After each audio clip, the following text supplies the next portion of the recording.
Okay, this is gonna take me a sec, but give me just a minute and we'll get started.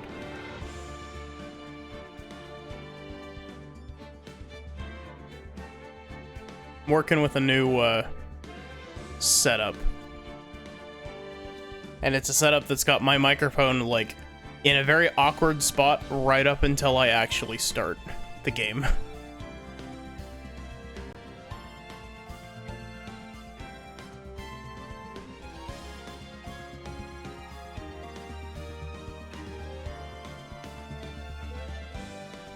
Okay. Hi, and welcome to more Phoenix Wright. We're starting Justice for All today, which is the second Ace Attorney game.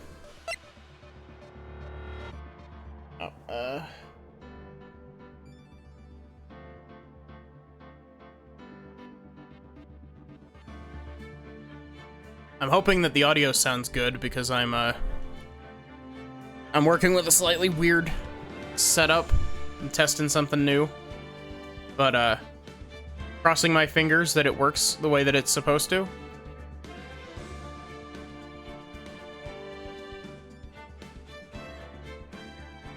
Give me just a sec to double check some stuff.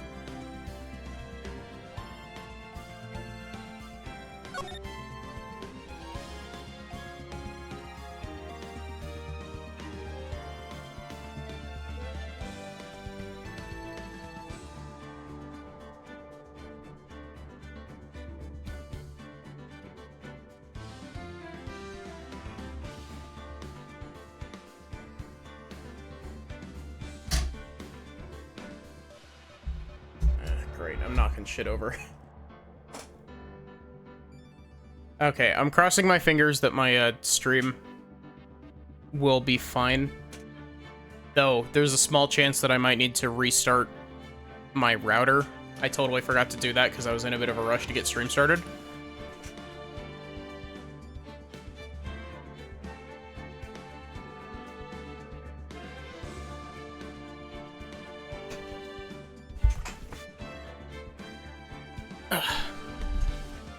Okay.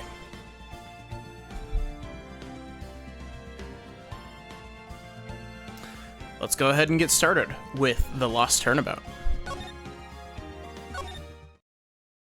So here's the thing. Justice for All has some very low points and some very high points. How did I get into this mess? That's far enough. You can't run forever, Mr. Phoenix Wright.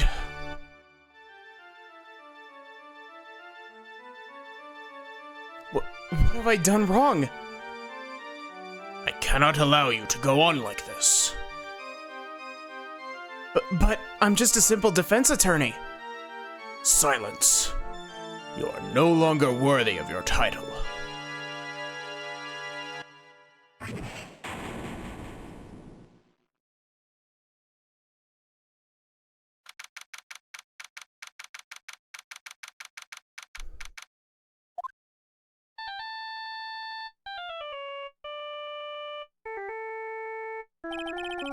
What a nightmare.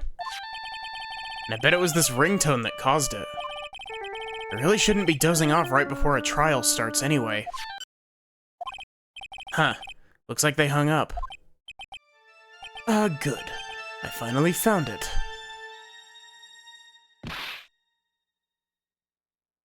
Talk about a close call.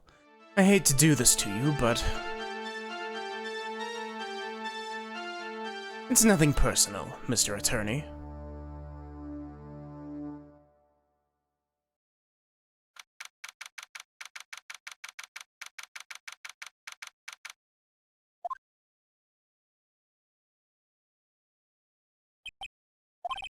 Ouch! My head!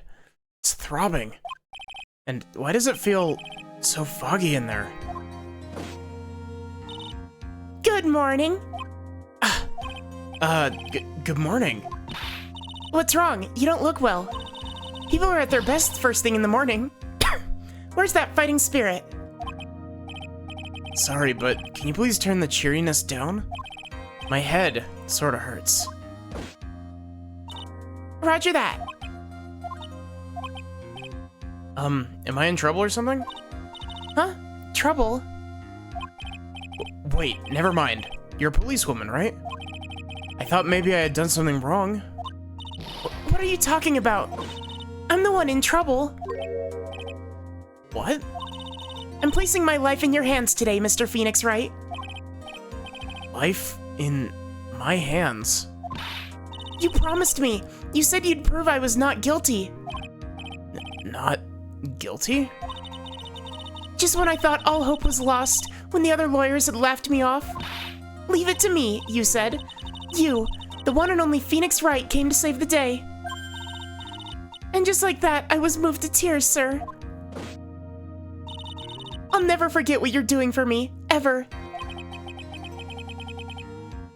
What's this girl babbling about?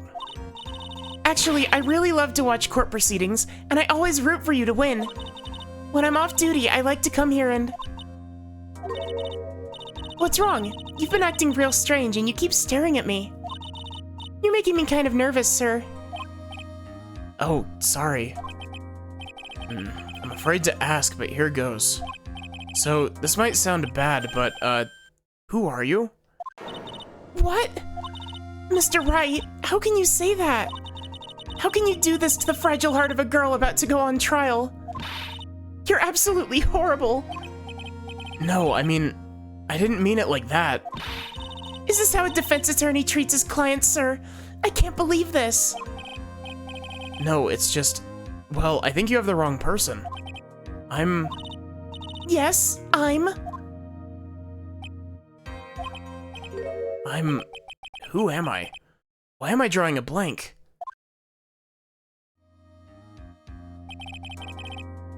Trial will begin shortly. Will the defendant and her lawyer... Wait. Yes, the defendant and her lawyer, please proceed to the courtroom immediately. The trial's about to start. I'm counting on you in there, okay? Guess I must have amnesia. Let's see, what can I piece together? From the sound of things, it's probably safe to say that I'm a defense attorney. And that girl, I said I'd prove her not guilty. I can't believe I made such an irresponsible promise. Someone please. Tell me this is just a bad dream. Why do I get the feeling this is one dream I won't be waking up from? Ugh.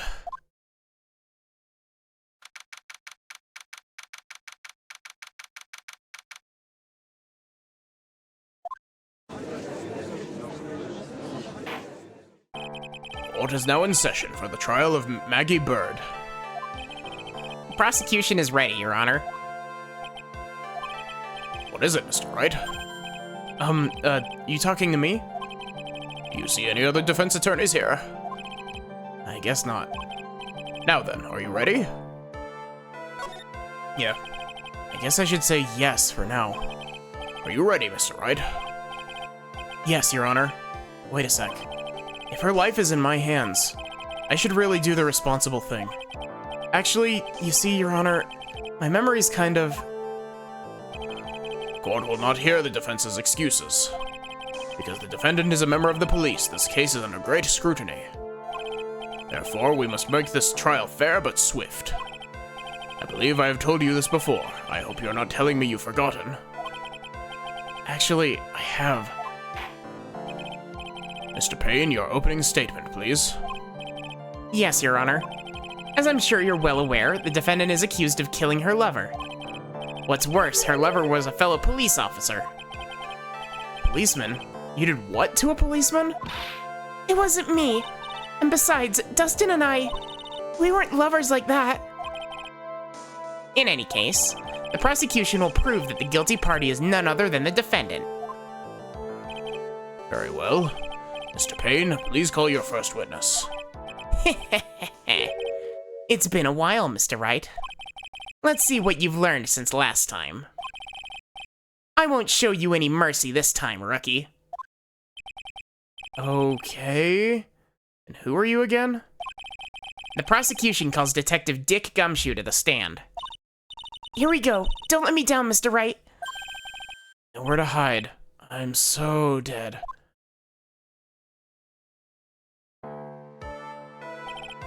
Witness, please state your name and occupation.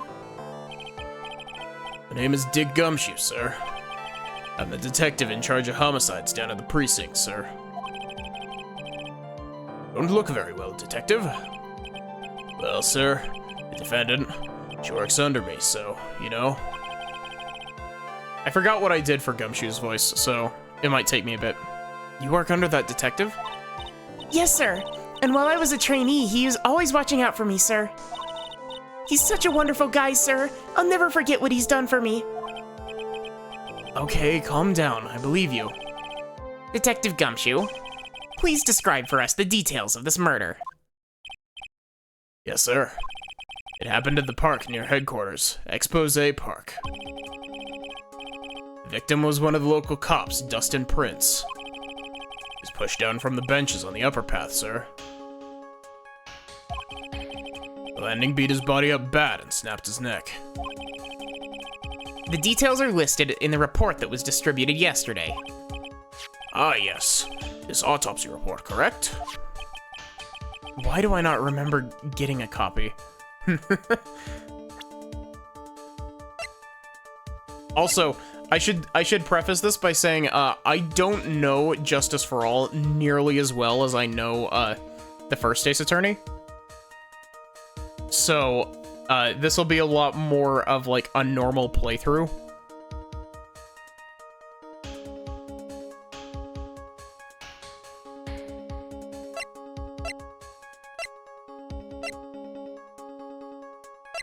Okay, found out of the victim's body. Nearsighted lenses were found nearby. September 6th at 6:30. Broken neck, body was also covered in bruises.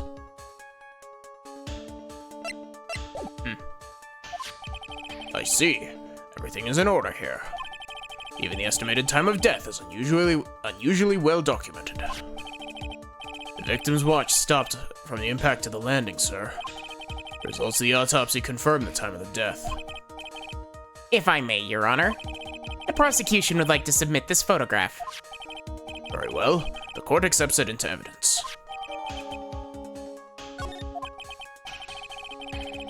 Now then, I recall at yesterday's preliminary hearing, a very important piece of evidence was brought to our attention.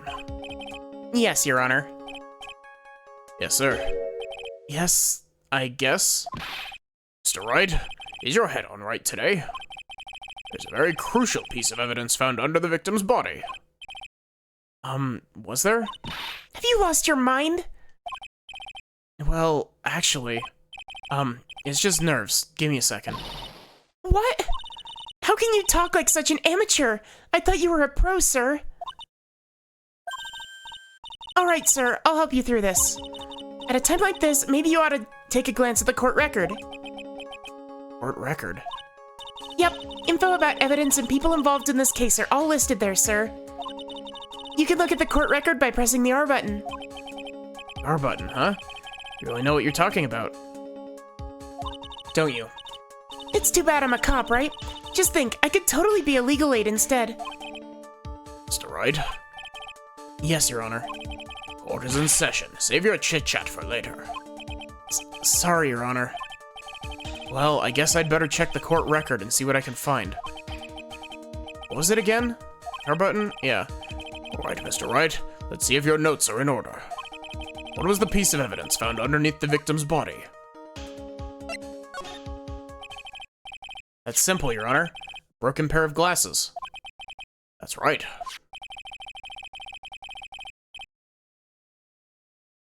Victim grabbed his killer's glasses as he was being shoved, sir. He held on to them as he fell. Hey, why are you giving me the evil eye? Those glasses you're wearing. Yes, this is my spare pair. But these glasses they found at the scene of the crime are not mine. I swear, sir. Sure about that? Look, it was a coincidence that on the same day I accidentally stepped on mine. Coincidence, she says. Your Honor, I have further evidence to present. Oh? Sorry, give me a sec.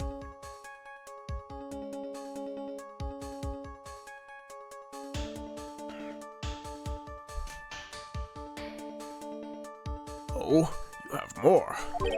That's not your voice, Judge. And this evidence is very decisive. Very well. Let's hear from our witness about this evidence.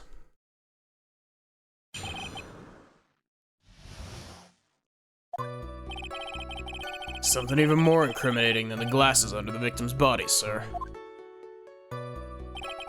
During his date, the victim was pushed from the bench area, but he managed to write the culprit's name on the ground where he landed. I don't like saying it, but it was clearly the defendant's name, Maggie, sir. With this piece of evidence and the glasses, it's hard not to say that she's the culprit. This is a picture of the writing, Your Honor. Why, this is... Yes, I can see her name is written clearly here. The prosecution would like to submit this picture. Understood. The court accepts it into evidence. As if the glasses alone didn't make you look suspicious. Victim even wrote your name clear as day on the ground. But, I already told you, those glasses aren't mine. How do you explain his dying message? It's a conspiracy. I'm not guilty, sir. Mr. Wright, you may cross-examine the witness. Cross-examine? This is it. I'm counting on you. Sure, but what am I supposed to do? What? This isn't like you at all. Normally, this is the part where you'd get in the witnesses' faces. In their faces and do what? I guess there's no way around it. Okay, I'm gonna lend you a hand. Prosecution's witnesses hide things from the court, which means they lie from time to time. Why? But isn't that detective your superior? Well, even if they don't mean to lie, sometimes people just remember things wrong. Like that detective. He does sort of look like a scatterbrain. It doesn't matter. Either way, it's bad for us, sir.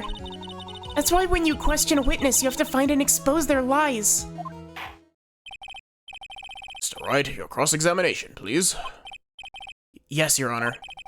Talk about trial by fire. Here goes nothing. As long as I can expose the lies, we should be all right. Also, give me a sec.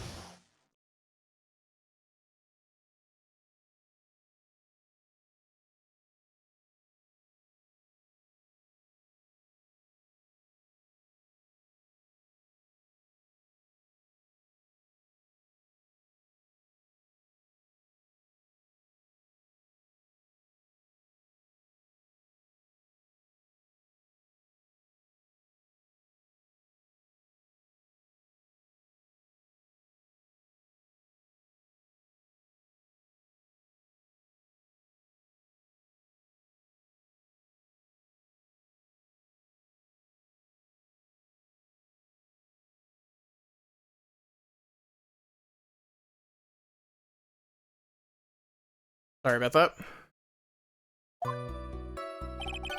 There's something even more incriminating than the glasses under the victim's body, sir. About those glasses. Do you have any proof that those belong to my client? Lenses are for nearsightedness and are almost the same strength as hers. Even the frames look kinda like the ones she's wearing in her ID, pal. What should I do now? Hold it. Almost and kinda aren't good enough in a case like this. Do you have more definitive proof? Is there something that clearly links the defendant with those glasses? Dirt and sand rubbed out any traces of fingerprints or anything else. So what you're saying, detective, is that you have nothing that proves these glasses are my client's. Something like that. What? I see. So there's no proof. Wow, that was amazing! I could totally feel it down in my gut. During his date, the victim was pushed from the bench area. Now, you're sure he was pushed and that's how he fell? Yeah, pal. You look at the wounds on the victim's body. There's no way it was anything else. Please continue with your testimony, detective. Anyway, the victim fell pretty far. But he managed to write the culprit's name on the ground where he landed.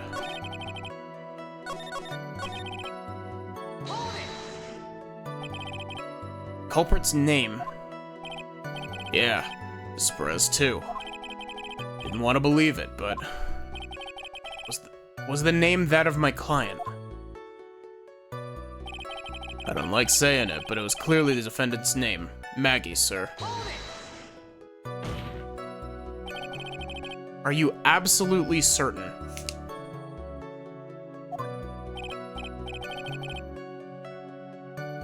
Sorry, pal, but that's what it said. There's a picture of it. No matter what way you look, it still says Maggie. He's got a point. Hey, hold on! Huh? Don't me! I know the picture says Maggie, but... Now that she mentions it, something does feel kind of off about this picture. That's how you know you've found a contradiction. Now hurry up and present some evidence. So that's what spotting a contradiction feels like. I better check the court record again.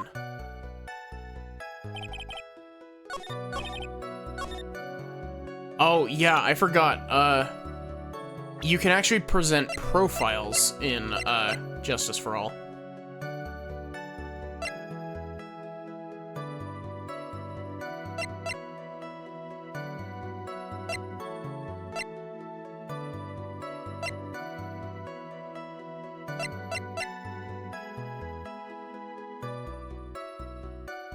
Names are spelled different. EY versus IE.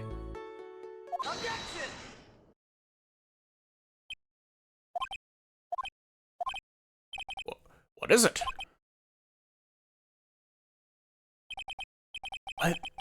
What's come over me? Without thinking, I just blurted out, "Objection," and yelled it at the top of my lungs, finger outstretched, ready to take on my opponent. What a rush. Detective Gumshoe. You talking to me, pal? Please state the defendant's name for me. What are you trying to prove with this futile exercise, Mr. Wright? You'll see. This is a very crucial line of questioning. Actually, Mr. Payne, you can answer. The defendant's name, if you please. Where is this ridiculous question coming from? The defendant's, name is, Maggie Bird. I think someone needs to check the court record. What? It says right here that it's Maggie Bird. Ah! Looks like the bird caught the cat napping. What's going on here? I have no idea either, sir. As you can see, the victim did indeed leave a name, Maggie, spelled with an IE. However, the defendant's name is actually spelled EY, Maggie, with an EY instead of an IE. This is a blatant contradiction of facts. Oh, how about that? I hadn't even noticed. But maybe the victim didn't know how to spell her name correctly. May I remind you that it was you who said the defendant is accused of killing her lover. If they were truly lovers, it would be impossible for him to not have known her name. No! This is very true. Mr. Payne? Yes, Your Honor? Are you absolutely certain that the defendant and the victim, Dustin Prince, were in fact lovers? Yes, I'm quite certain, Your Honor. They're a well-known couple in the police force. Detective Gumshoe, please testify for the court the relationship between the victim and the defendant. Yes, sir.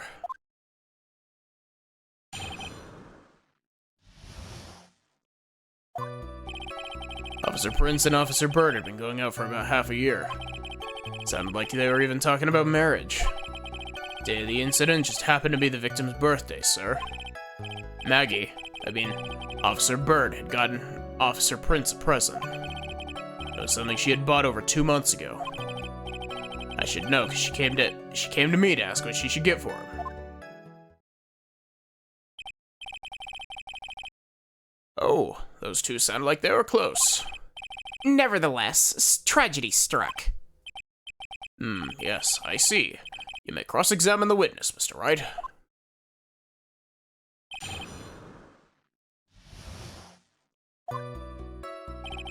Officer Prince and Officer Bird had been going out for about half a year. I forgot that I was rereading the text boxes before pressing before. How do you know about this? Every year in March, we have a training camp for us cops. Officer Bird was a rookie at the time, and she and Officer Prince seemed to hit it off. We got close, I take it. Actually, I was supposed to go too, but couldn't pay the deposit for the trip, so I didn't. If only I'd gone on that trip. What is it?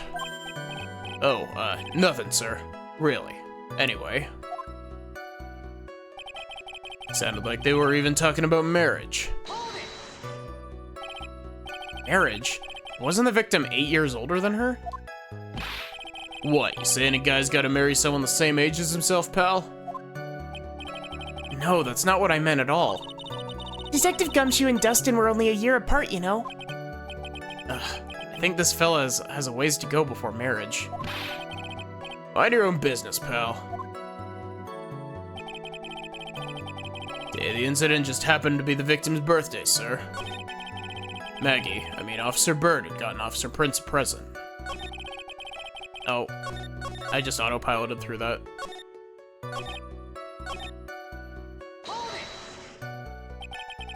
Day of the incident? You mean September 6th? Yeah. Victim, Officer Prince, had just gotten off duty at 5:30 p.m. that day. And since Maggie's night shift hadn't started yet, they went to the park for a bit. Ah, I remember when I was young and in love. Oh, it was a jolly time. That's great, Your Honor. I'm glad you're such a cheerful old man.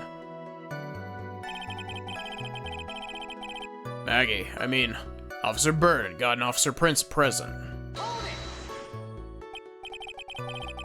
Also, give me a sec.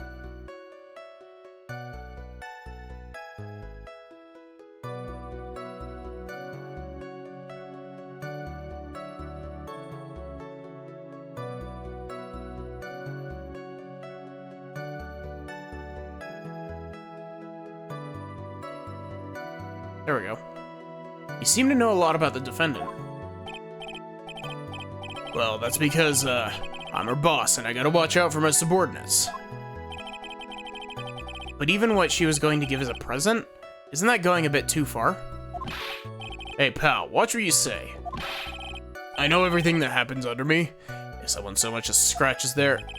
I really don't need to know that much.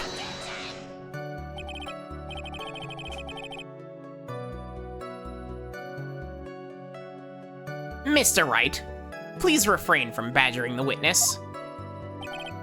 I agree.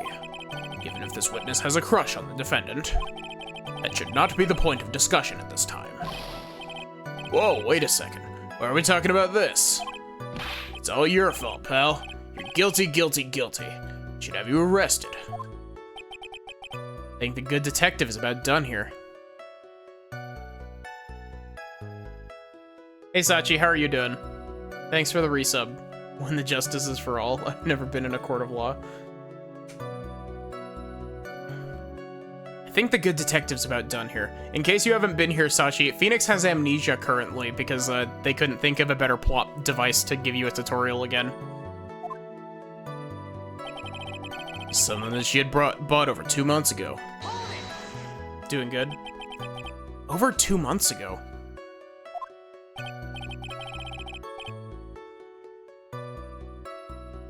Yep, she's a very considerate woman, pal. So, what was this birthday present? She got him a glove. Single glove? Why would you only give him one? Actually, Your Honor, the glove in question is a baseball glove. Oh, I see. A baseball glove. Officer Prince was a huge baseball fan. Baseball glove. Just now, I believe that you said the present was something she had bought over 2 months ago.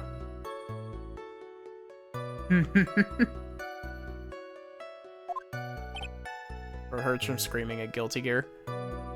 Bam, Guilty Gear top 8. Yeah. You saying she bought the glove at the store that far in advance? Nah, nothing like that, pal. Then, what is it like? She ordered it. It's custom made. Custom made? Glove was custom made? Yep, that's what I said. Gosh, Gumshoe's voice is going to kill my throat prematurely this stream. So the glove was custom made. Your Honor, I really don't see how this glove is related to this case. Yes, it would seem that there is little relevance. What do you think, Mr. Wright? You think this glove is really relevant to this case? Of course it's relevant. To watch Lineup get double perfected live, Jesus. I don't know where this will lead me, but... Of course it's relevant. That glove is the key to this whole case. Yes, bluffing to the max. Now this is the Mr. Wright I know. I'm so happy you're back, sir. I was wondering how long it would take. This is great. Pressing people. Feels like I've done this before. As if I used to do this to squeeze information from even the most tight-lipped people. Very well. You are that convinced. Let us hear more. Let us hear some more about the matter. Actually, I brought the glove with me today. And? Why didn't you say so earlier? Hurry up and show the glove to the court. Well, I didn't think it had anything to do with this case. I love when people give Nick the most backhanded comments. Yeah. There's one from later in this game, if I'm not mistaken, that's like very pointedly backhanded. That's very funny. Anyway, this is it, sir. It's, rather yellow, isn't it? Officer Prince really liked the color yellow. And that's why you had to special order it? Yep, that's right. That and one other reason. I think this court has heard enough. It's clear that the victim and the defendant were involved with each other. Yes, that is correct, Your Honor. Now, if that is true, it brings up an important question. Was the name Maggie really written by the victim? I see your point, Your Honor. Detective Gumshoe, please tell the court a little more about the name on the ground. Yes, sir.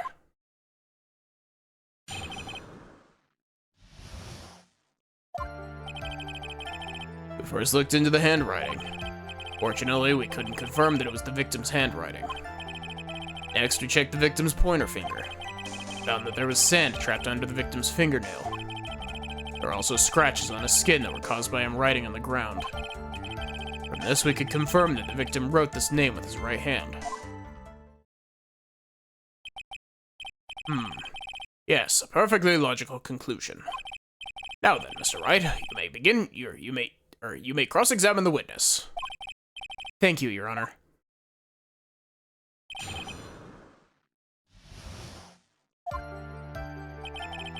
First looked into the handwriting. But can you really determine handwriting based on a sample written in sand?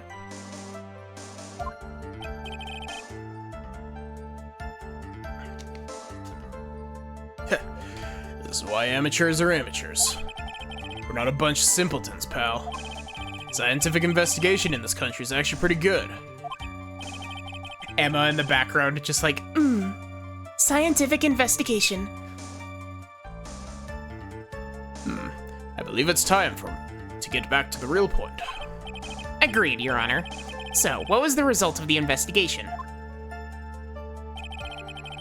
Unfortunately, we couldn't confirm it was the victim's handwriting.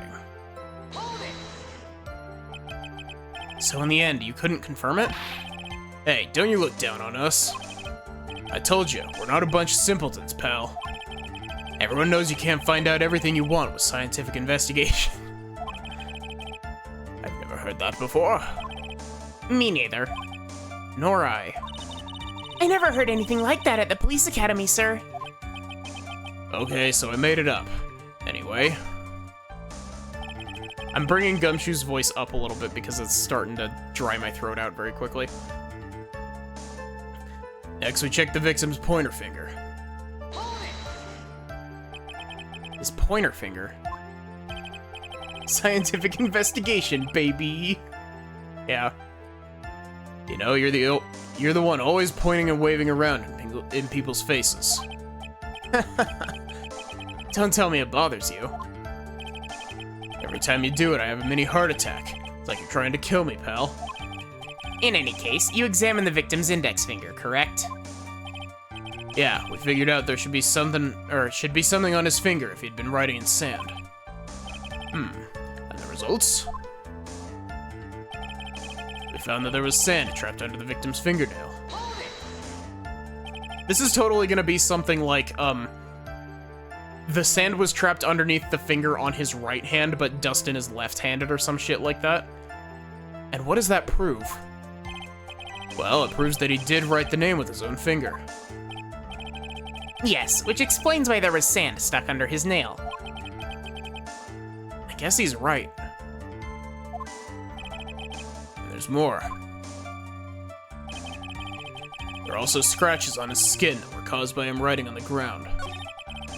Oh, whoops. Like, the fact that he wrote with his right hand is specified makes me think that Dustin's profile is gonna be like, Dustin is left-handed. Scratches on his skin. Yep. Can't see them with your naked eye, but they're there. Or he could have the finger dragged by the murderer, yeah. That's incredible. Sure is. That's the power of scientific investigation. They're so small that we had to use a magnifying glass, like a really strong one. It's got that really scientific sounding name. You mean a microscope? Yeah, that's it. We used one of those, and that's how we found him. Can't believe this guy doesn't know what a microscope is. From this, we could confirm that the victim wrote his name with his right hand. Are you absolutely sure?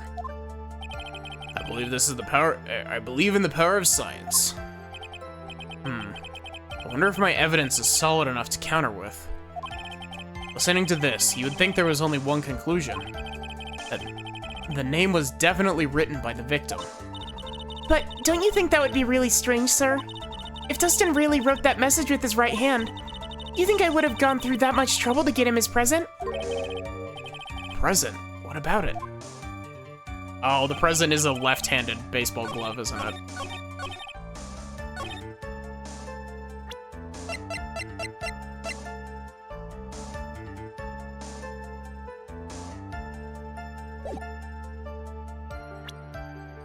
Oh, that was a mistake. I pressed that button by accident.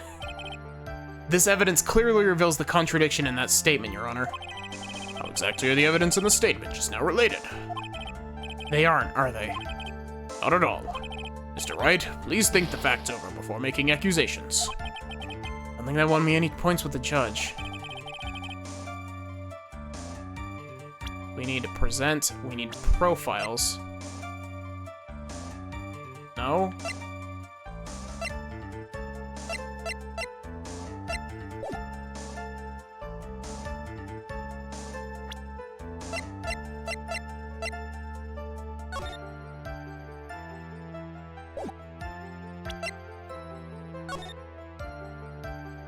Your Honor, I'm a lawyer.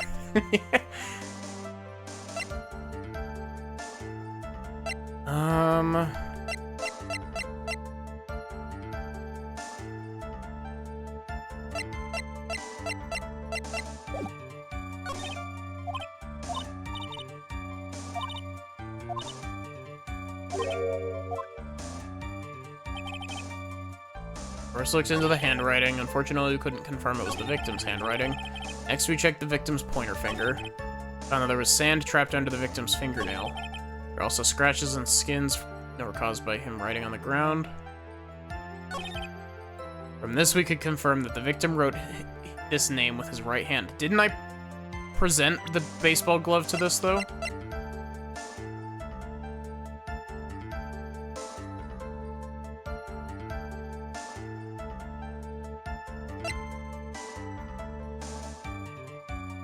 I'm gonna hit the game with a confidence save already.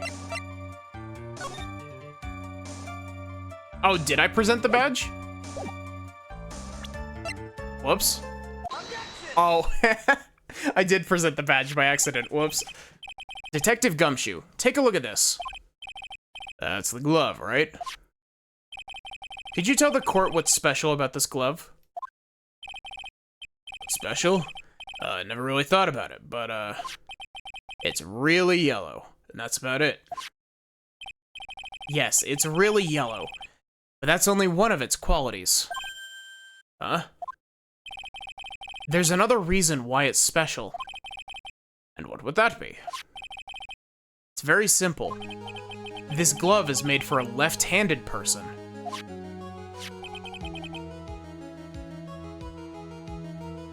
I didn't realize that that was why you made the I'm a lawyer joke, because I'm used to joking about the I'm a lawyer when joking about presenting the badge, rather than accidentally actually presenting the badge. Left-handed. Why, you're absolutely right. This glove is made to be worn on the right hand. That's why it had to be custom-made. I've never seen a bright yellow left-hander's glove for sale, have you? Well, no. So, Detective, which hand did the victim use to write the name with again? That's easy. Look, it's obvious from the picture that it was his... Wait a sec. Don't forget that the victim was left-handed.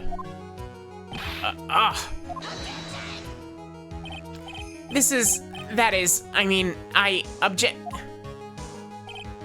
Overruled. Mr. Wright, I would like to know your... I'd like to know what your line of reasoning proves. There's only one conclusion that can be drawn. A left-handed person could not have written a message with his right hand. Therefore, the person who wrote the name Maggie could not have been the victim.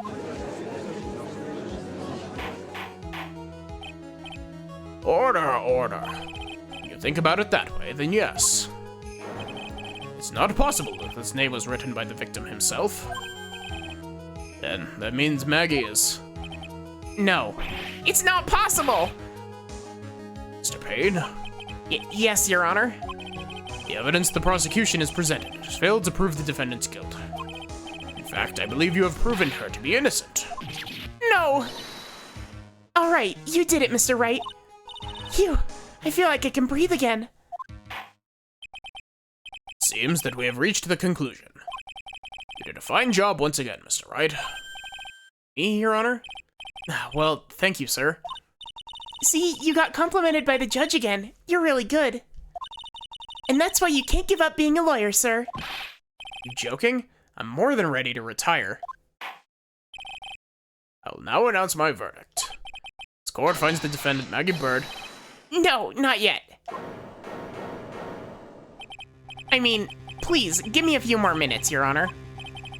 What is the meaning of this, Mr. Payne? The prosecution is not finished yet. What do you mean? We would like to call our next witness to the stand. What? And what did this witness witness? The moment the victim was pushed to his death. What's more, he saw the very face of the culprit. What the heck? Gosh, I forgot just how, draining doing voices for Ace Attorney is.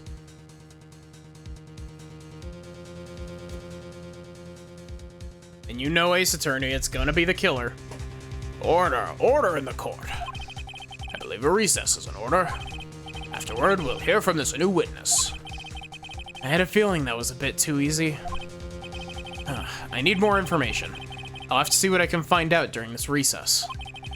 Can't let my guard down. It's only gonna get tougher from here. Court is adjourned for recess.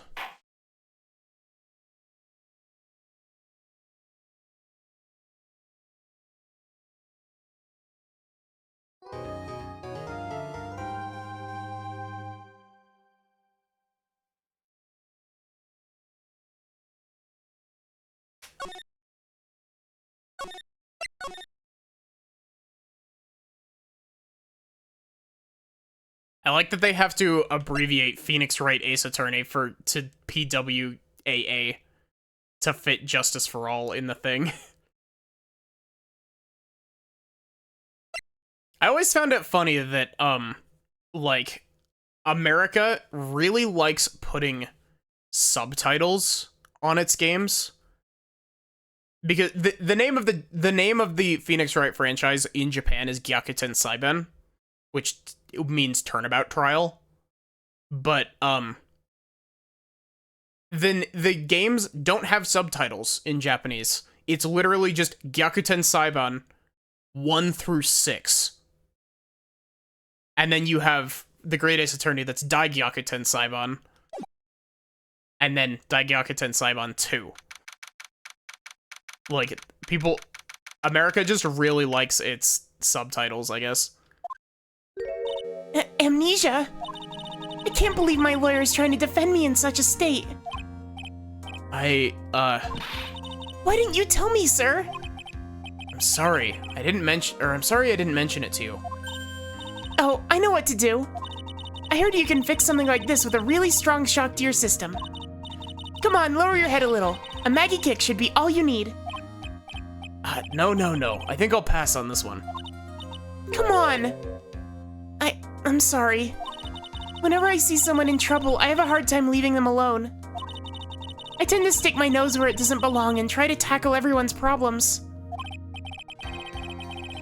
Well, my head's one problem you won't be tackling today.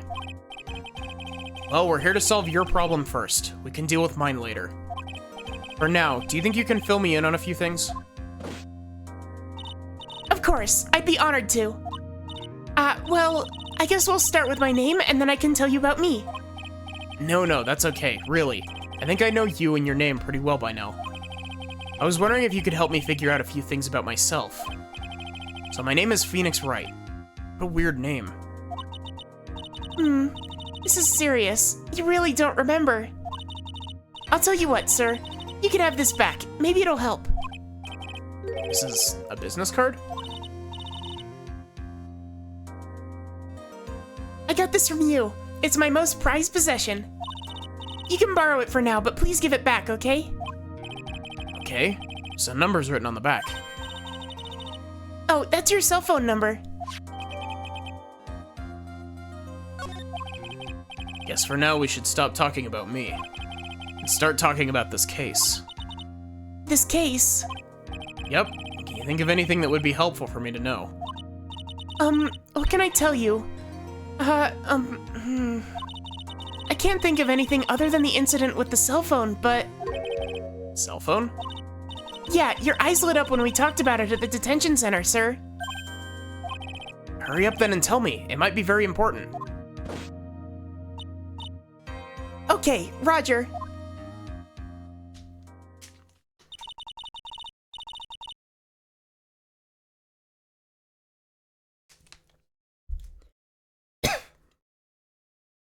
It was on the day of the crime, just before 6 p.m. Sorry, that was probably really loud. Your Honor, I think I might be a lawyer.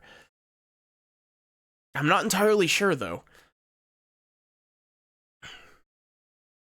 I picked up a lost cell phone while on a walk with Dustin.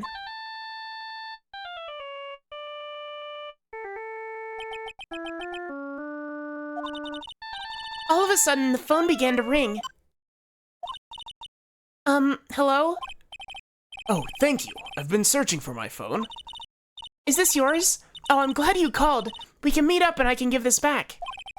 I'll be right there. I'm sorry, I didn't catch your name. You can call me Maggie.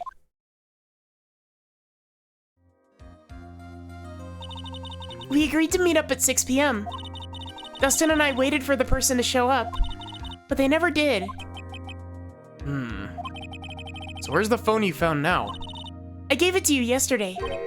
Huh? To me? Is it that phone in my pocket? You mean this? Do you think it has anything to do with the murder? I don't really know, but if my eyes lit up...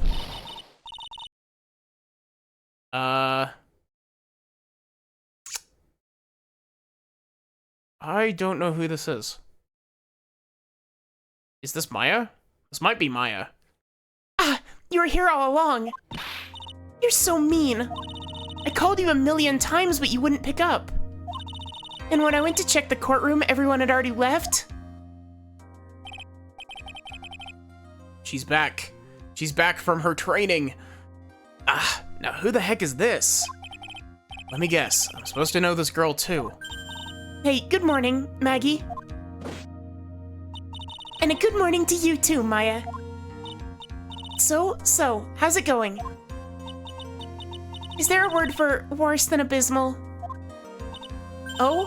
And what if I said everything will be fine? That's right, it's Maya to the rescue with the ultra-decisive, super important evidence. These two voices are going to be very similar for a bit. Just because I think I accidentally gave Maggie a voice that's far too close to Maya's. Here you are, Nick. The thing you wanted me to bring. Huh? Oh, thanks. What the heck is this? A list? It has about 20 people's names and phone numbers written on it. Maya, can you channel Nick's consciousness for us for no reason? It's kinda tough, but I managed to dig up some dirt. It looks like these guys are up to no good. No good? As in... There's a group of con artists the police are currently investigating. I think these guys are members of that group. Why would a group of con artists pop up in a case like this? Don't look at me. Where did you get this list from in the first place? What? Don't you remember, Nick? You're the one who asked me to look this up yesterday. Oh, is that right? These numbers were in the memory of that phone Maggie found. So that's where they're from. You're awfully forgetful these days, Nick. I hope I never get to be a forgetful old prune like you. Maya, actually, Mr. Wright is... Mr. Wright, recess is now over. Please bring the defendant and return to the courtroom immediately. Oh, oops, guess you have to get going. We can talk about you being old later, Nick. Wish us luck. Guess I have all the pieces now, more or less. All that's left is to put it all together. I'm not gonna lose this. I can't. Come on, Nick. Better get a move on. Yeah.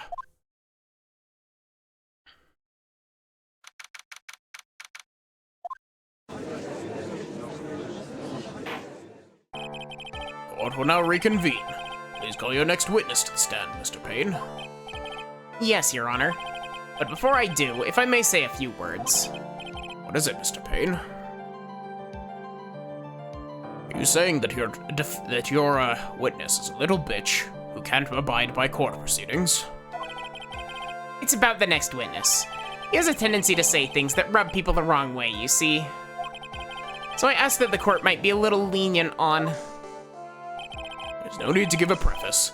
Hurry up and call your witness, please. Yes, Your Honor.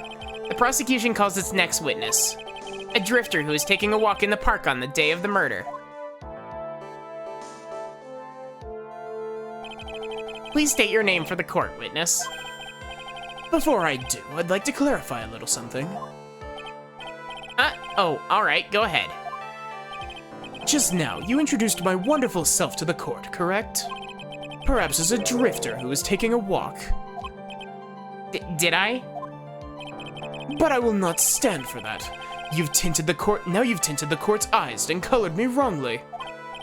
Sure, I suppose calling me the university... Oh, whoops. Jesus. Top grade quality, merely looking unbeatable university. This is scrolling automatically. Yes, I understand. I'm very sorry. I'll be more careful from now on.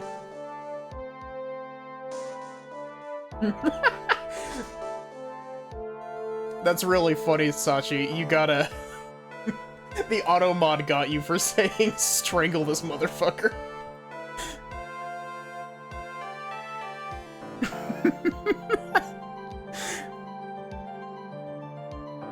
The auto mod does not like you saying that.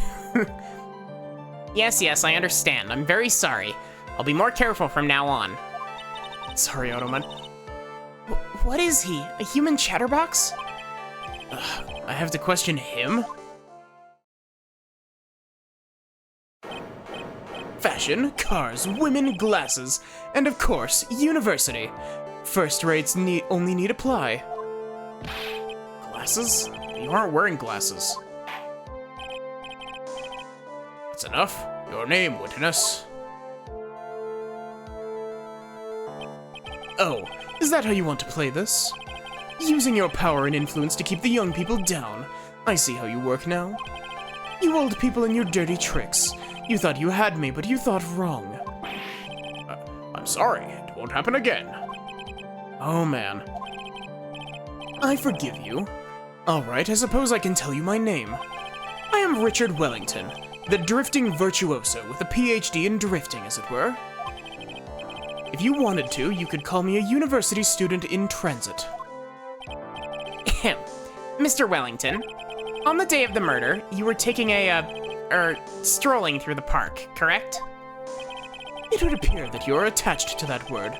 If you must, then by all means. But I remind you that I am in no way a prepubescent boy out on a walk with mommy. If you must know, I am... Anyway, please testify to the court as to what you saw on your walk through the park. See, you said it again. Taking a walk. You know, you... What you witnessed will do, Mr. Wellington.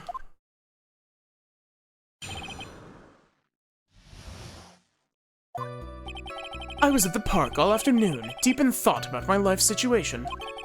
I don't remember the time all that well, but I do believe it was past 6 p.m. All of a sudden, a police officer falls from above right in front of my very eyes. Without a thought, I looked up and there met the eyes of a charming young lady. Of course, I remember her sweet face. It was that of the pretty defendant there. The only other thing I saw was the banana that fell with the police officer.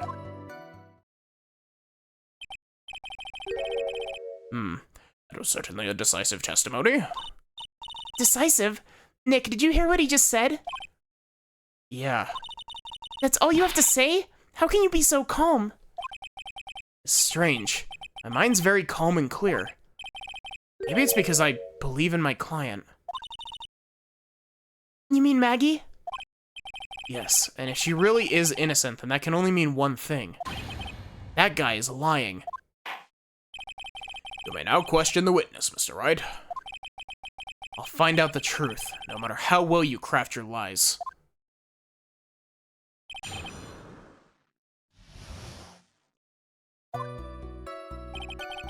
I was at the park all afternoon, deep in thought about my life situation. So you're at the park all afternoon. You seem to have a lot of free time. That was very rude of you, but then again, what can I expect? That's what you get from a man who graduated from a no-name trashy university. No-name? Trashy? Now, this might be hard for a mush-headed, feeble-minded baboon like you, but I have to think very carefully about the future of our great country. But I thought you said you were thinking about which college to go to just now. Oh, please. Which university I go to will directly affect the very future of this country. That arrogant little snot.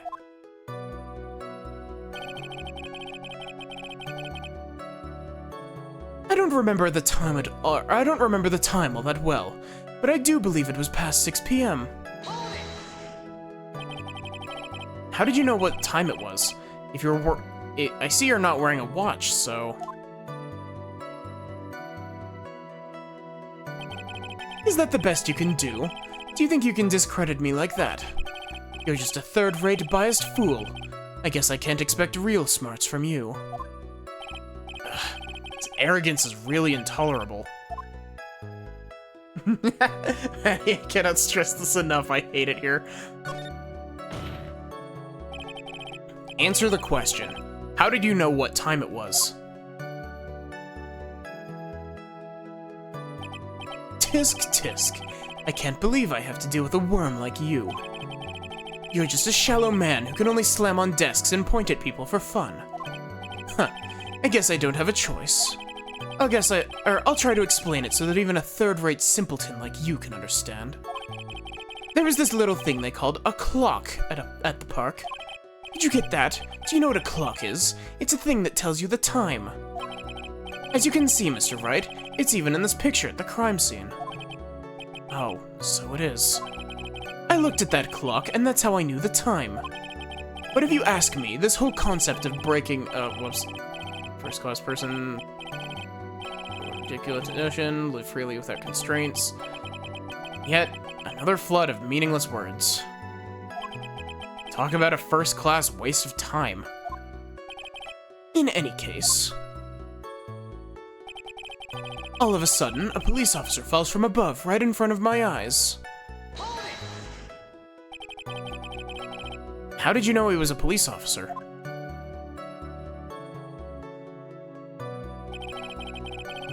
You obviously have no idea how powerful my deductive reasoning skills are. With one glance, I could tell what kind of occupation he held. That shoddy do-it-yourself hairstyle. Whoops. Cheap low-quality shoes. Oh, and I suppose it was also because he was wearing an officer's uniform. Shouldn't that statement have come first? Wow, that's pretty impressive. Hey, Nick, do you think he's figured out what I do? Even I haven't figured that out yet. Without a thought, I looked up there and met the eyes of a charming young lady. You sure you got a good look at her face?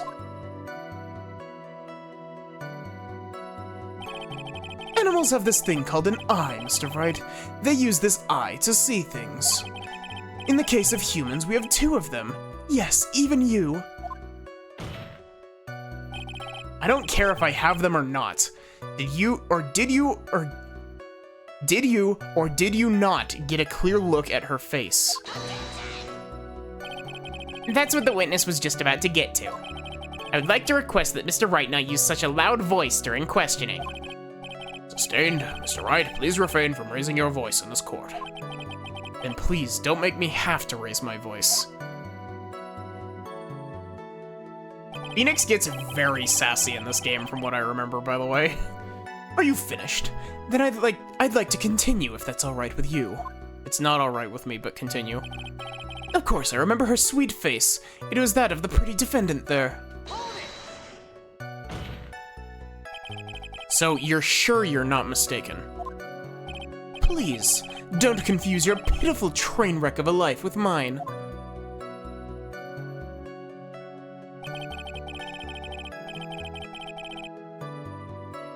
Apparently Wellington's got beef. I'm what you call a famous brand name product, while you are only a cheap imitation. There's no way someone as magnificent as myself could have made a mistake. Of course, of course. Oh, of course. Did you notice anything else of interest, Did you notice anything else of interest, witness? The only other thing I saw was the banana that fell with the police officer. The banana? Well, it was actually more than just one, more like a bunch of bananas. What would a bunch of bananas be doing there?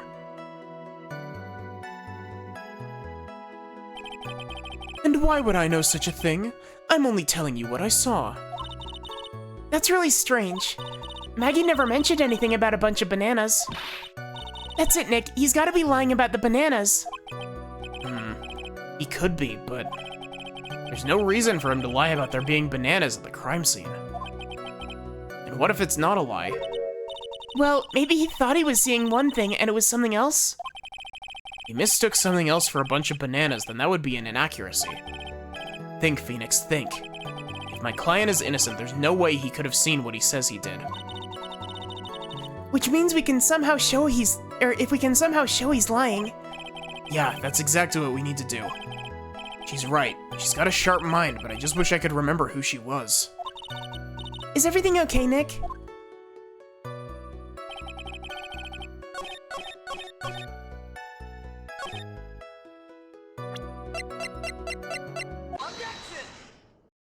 I remember rolling my eyes super hard at this the first time. This is, okay.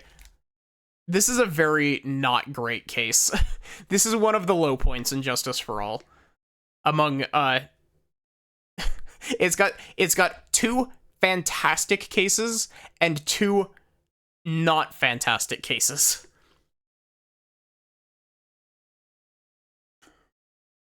Honestly, I'd say it's 2 fantastic cases and 2 bad cases. Mr. Wellington, I believe I have the bananas you saw right here. Ah, so you knew about the bananas too. Why didn't you say so earlier? But don't think you can use it as a way to pull more information out of me. That's where you'd be wrong. Mr. Wright, what is the meaning of this? Isn't that the baseball glove? Huh? What? A baseball glove? Doesn't it look delicious? Care for a bite? That's not... It's a... No! Your Honor, I think this proves one very important fact. This witness knows nothing about baseball. By the way, just how bad are your eyes? Huh? Why are you asking me about this all of a sudden? Your Honor, it's very simple to mistake a glove for a bunch of bananas. Oh, I don't think so. Objection overruled. You're one of those people, yes? You know what I mean. You're like those people who refuse to accept Galileo. Well, from afar, I think there's enough room for doubt. And that's why I asked you how bad your eyesight is. They're both 2200. I suppose you're going to tell me that's terrible, right? Why are you not wearing your glasses today, then? That's because I lost them recently, you see. Of course, I was planning on getting a new pair made right away. But you know, my glasses are no ordinary glasses, so to replace them... How about when you witnessed the crime? Were you wearing your glasses then? How about it, witness? You're an unrelenting evil man. You're like those people who put Joan of Arc on... gruesomely burned. Which boils down to you were not wearing your glasses at the time. Therefore, the identity of the woman at the scene of the crime and that of the defendant cannot be proven to be the same by this witness. But the height difference was only 9 feet. It was very possible for him to see the face of the culprit standing on the upper path. Witness, please be more accurate in your testimony. Remember, a person's life is at stake, because in Phoenix Wright Ace Attorney, we only give people the death penalty. Unless it's convenient. Yes, Your Honor. Now then, please continue with your testimony. Please tell the court what happened next, in the moments after you witnessed the crime.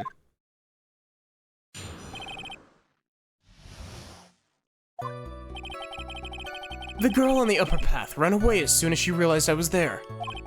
After that, I immediately called the police station to report the crime. It must have been 6:45 p.m. when I made the call. They must have a lot of free time on their hands since they showed up within 10 minutes. I don't even think... The person who was on the upper path saw you and then ran away. Yes, that is correct. Which is why even someone without a superior brain like mine can understand that. The girl is the murderer.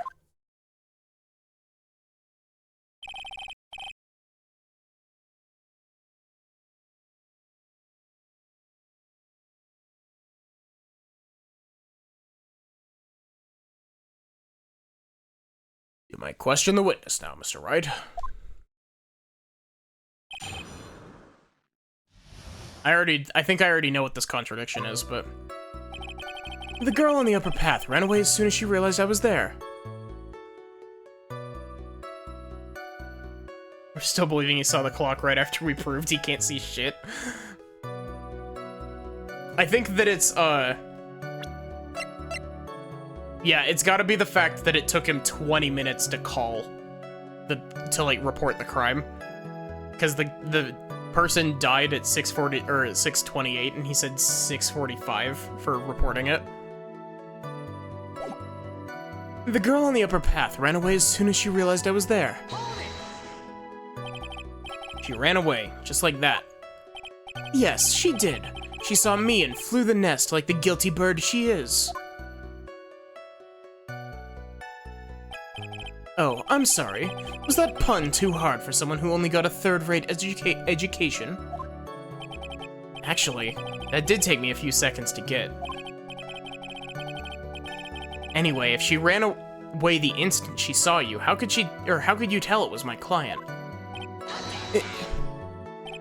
The witness has already answered that question. He has stated that the defendant is the culprit. This is true, Mr. Wright. I'm striking your question from the record. How can I get more information out of him?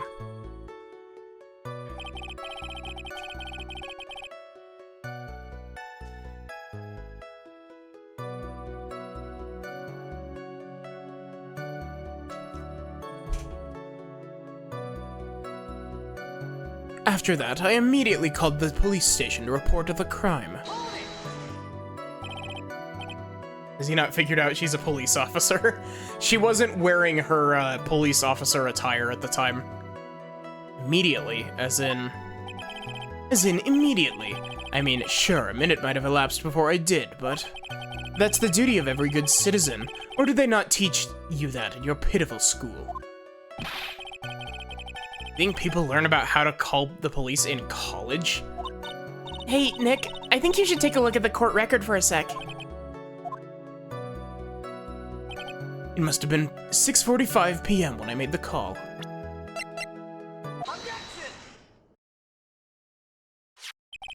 Mr. Wellington, could you please take a look at this?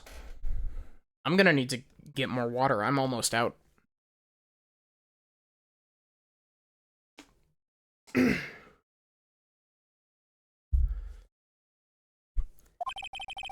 mean the victim's autopsy report? According to this, the murder occurred at 6:28 p.m. So what of it? You said that you called the police immediately after the murder took place. However, by the time you had called the police, it was already 6:45 p.m.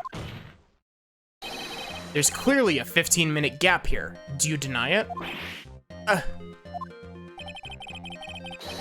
I think this court would like to hear what you were doing during that 15-minute gap. The witness was in shock at the time after witnessing a terrible murder. It's only expected that he would be a little dazed.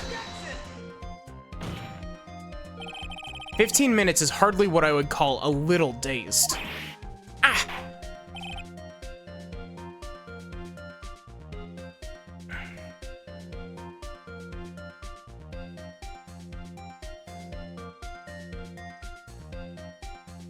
Gosh. Mr. Wellington? Yes? Explain yourself. What were you doing during those 15 minutes? Answer the question. Telephone, I mean... Spit it out. I was searching for a phone booth. Phone booth? You mean you don't have a cell phone? You and your questions, as if you're trying to open all the layers of a Matryoshka doll. You must think you're really something special. Witness. I lost my cell phone. There, are you happy? You lost it. Unbelievable. You lose your glasses and your cell phone. You must be very scatterbrained when it comes to your belongings.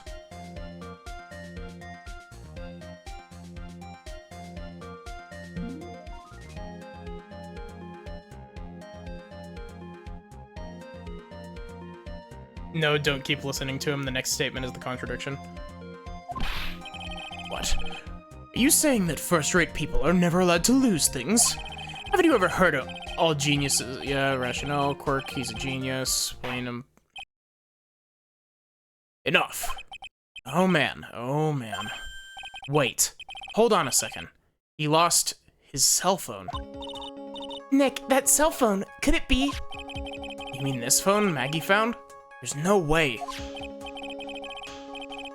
Boy, I didn't see this coming. What should I do now? Mr. Wellington, where's your cell phone right now? What are you getting all excited about? You seem to be a little confused. I found my phone, I'll have you know. See? Here is it. Oh, I see. Looks like he's got his phone. And I thought that just maybe this was his. Well then, I think we've cleared this issue up. At the time of the murder, the witness did not have his cell phone because he had lost it. Therefore, the delay in his call was caused by his search for a phone booth. Well, that's the gist of it. I hope you could put it in a way, or I guess you could put it that way and leave it at that. Do you have any further questions, Mr. Wright? There is something. Your Honor, the witness's testimony does not make any sense. I don't believe that there was ever a need for the witness to search for a phone. How dare you? You can't just make outrageous claims like that. You do have some sort of proof, don't you? Well, yeah, of course. This evidence should be good enough, I think. Alright, let's have this proof then. Please present proof that the witness had no need to search for a public phone booth. It's literally in the first picture. There's a phone booth right there. Complete and utter dipshit. It's quite simple, actually. Please take a look at this. At the crime scene photo. Is there a problem with it? Oh, there's nothing wrong with the picture. But if you don't understand my logic after looking at it, something is wrong with you. No. It's a phone booth. That's correct. All the defendant had to do was walk 3 steps. Mr. Wellington, why did you not use the phone that was right in front of you? He almost even, like, he's got, like, the Edgeworth hair from the back. Like, the look of his hair from the back is very similar to how Edgeworth looks when he's in the defendant's seat in the first game. What is reporting the crime a little late proof for the defense? The witness can't explain what he was doing for those 15 minutes. That's reason enough to throw suspicion on his testimony. Yes, this is very true. What do you have to say for yourself, witness? Then I bet this phone really is his, Nick. He must have killed Dustin to get his phone back. But Maggie said that she was going to return it to him. So there was no reason for him to kill for it. And on top of that, we still have the phone she found anyway. But if he wasn't looking for his cell phone, maybe he was looking for something else. Is he? Mr. Wright? Yes, Your Honor? Do you have any thoughts you would like to share with the court? Can you offer an explanation as to what the witness was doing during those 15 minutes? There's only one possible explanation. Alright, let's hear your explanation. However, be forewarned that if your explanation is not persuasive, you will be penalized. Think carefully before you present, Mr. Wright. Yes, Your Honor. Probably shouldn't have said there was only one possibility. Please present to the court the one piece of evidence that will answer the following. Why didn't the witness call the police right away?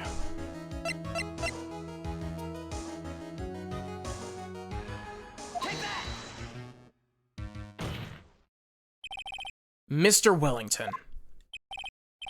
What? Don't do that. You almost gave me a heart attack. These are your glasses, aren't they? Ah, where did you find? I believe the court all heard what you just confessed to. that these glasses are in fact yours. I'll tell you where they were found, Mr. Wellington. These glasses were found under the victim's body. Under the victim's body? I'm slipping into like a slightly Edgeworth for him for some reason. Order, order. Now, wait a second, hold on. I didn't confess or confirm anything. Your Honor, I think the answer is quite clear here. As he fell, Dustin Prince grabbed the culprit's glasses. The culprit knew that he had to find his glasses and searched frantically for them. What he didn't realize is that they were under the victim's body. And that's why it took him 15 minutes to make that call. Mr. Wright, are you indicting the witness as the real murderer? Of course, that is precisely what I'm doing.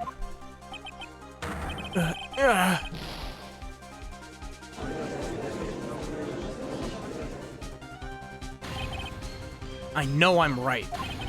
He's the real murderer. Did you figure it out, Nick? More or less. Turns out this cell phone was the key to this case after all. Anyway, now's our chance to deep six this guy. I'll sink him in one shot. Yeah. This is so exciting watching you work again. Somehow my old self is coming back to me. It's time to sink or swim. Everything rests on the edge of a knife. This is the moment I've been waiting for. The fuck does deep sixing mean? I mean, I would assume that it has something to do with, like, putting someone 6 feet under. Order, order. Your Honor, the defense is making a mockery of this court. Without any solid ground to stand on, he accuses the witness of being the murderer. Yeah, that's right. I'm no criminal. This third-rate fraud of a lawyer. In that case, why don't we look at it from a different perspective? Let's hear your explanation as to why you're not the murderer. Why, that's easy. For example, there's, the name the victim wrote. What about that? Oh, you mean the name Maggie?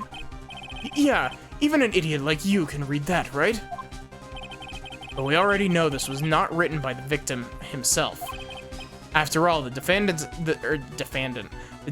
name is Maggie, spelled with an E-Y, and the victim was left-handed. In other words, in order to make the defendant look guilty, the real criminal used the victim's right hand to write her name on the ground. But, wouldn't that mean the real criminal was someone the defendant knew? Otherwise, how would the person know her name was Maggie? Maggie, with E-Y. That is a good point. The witness didn't even know Miss Bird before the trial. I forgot. Was there any way that creep could have known Maggie's name beforehand? There was a way. It'd be best if I could prove the witness had a chance to learn.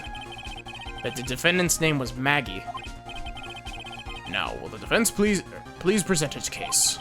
How could the witness have known the defendant's name?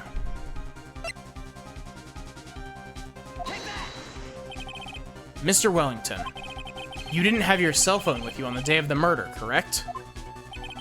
So what if I didn't?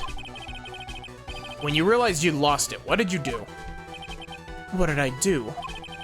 Didn't you try to find it by calling it? Why, you? How did you? Your Honor, these questions have nothing to do with... Overruled. Mr. Wright, where are you going with this line of questioning? You think there's some relation between the witness's cell phone and the murder? I do, Your Honor. On the day of the murder, Maggie Bird picked up a lost phone in the park. And she also received a phone call from the owner of the phone.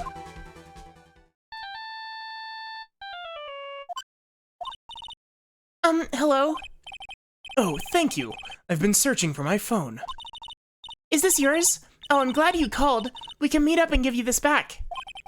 I'll be right there. I'm sorry, I didn't catch your name. You can call me Maggie.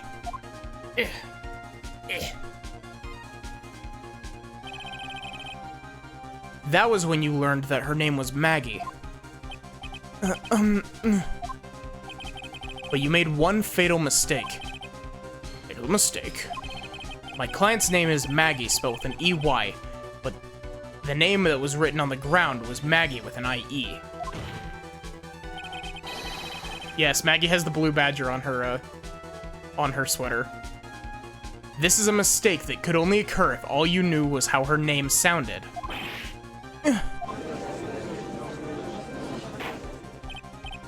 Order, order. But, Your Honor, the witness has no motive. And your point is? It's very simple, Your Honor. A person usually would not kill someone without a reason. Mr. Wellington had no reason to kill anyone. That's absolutely correct. I don't have a motive. Mr. Wright. Your Honor, can you explain what motive the witness could have had?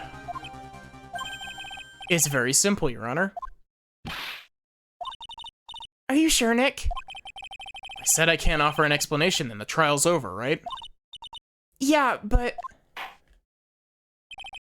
Now then, please present to the court the proof that the witness had a motive.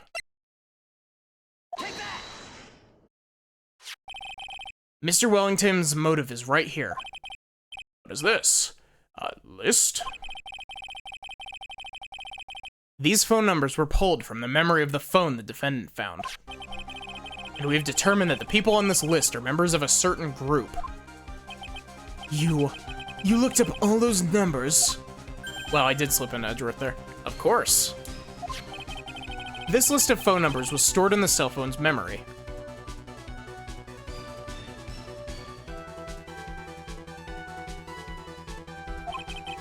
The names and numbers belong to people who are members of a certain con artist group. What? Con artists? Can you explain why these numbers were on your phone, Mr. Wellington?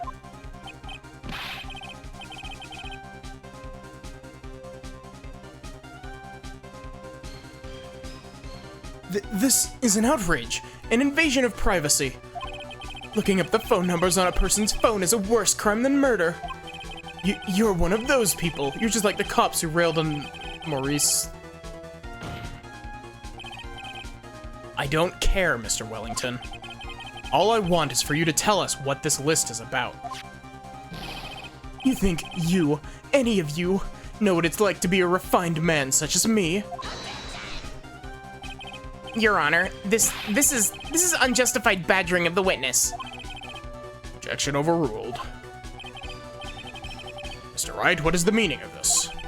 Why would the witness have the numbers of a group of con artists on his phone? Isn't that obvious? The witness is...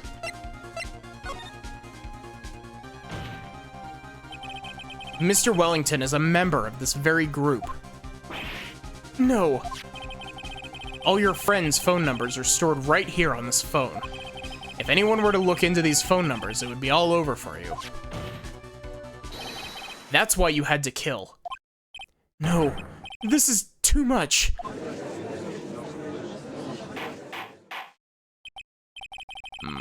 That does make quite a bit of sense. Well, Mr. Wellington, would you care to explain? I got you now. That police officer. Your Honor. What is it, Mr. Payne? Your Honor, this is unjustified badgering of the witness.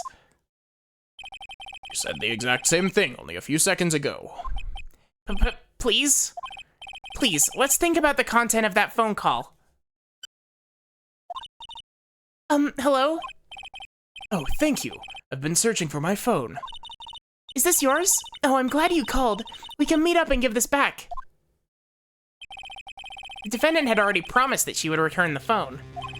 After that, all Mr. Wellington had to do was meet Miss Bird to get his phone back. Why then would he need to kill anyone?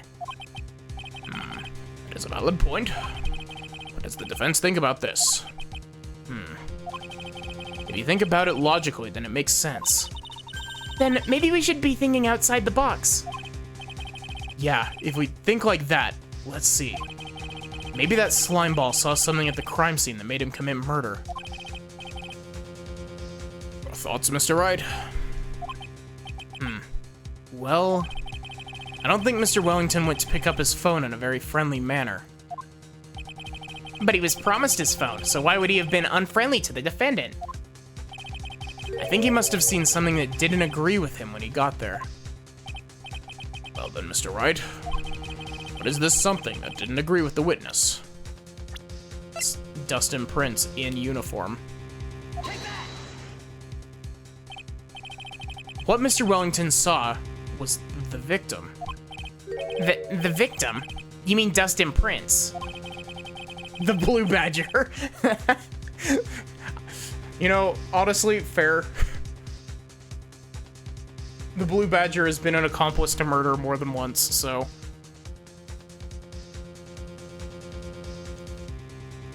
Dustin Prince had gone on his date right after his shift was over.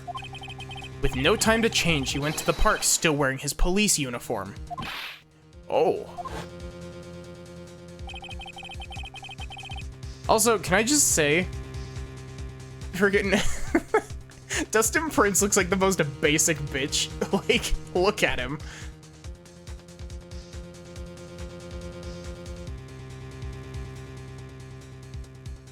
The girl that picked up my phone is with a policeman.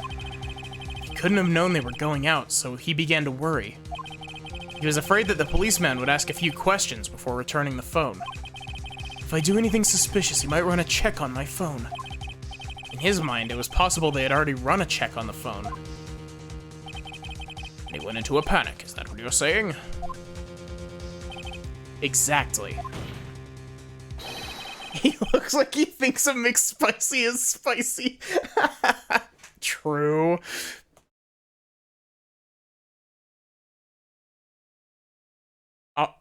Dustin Prince is the type of person that thinks mayonnaise is spicy.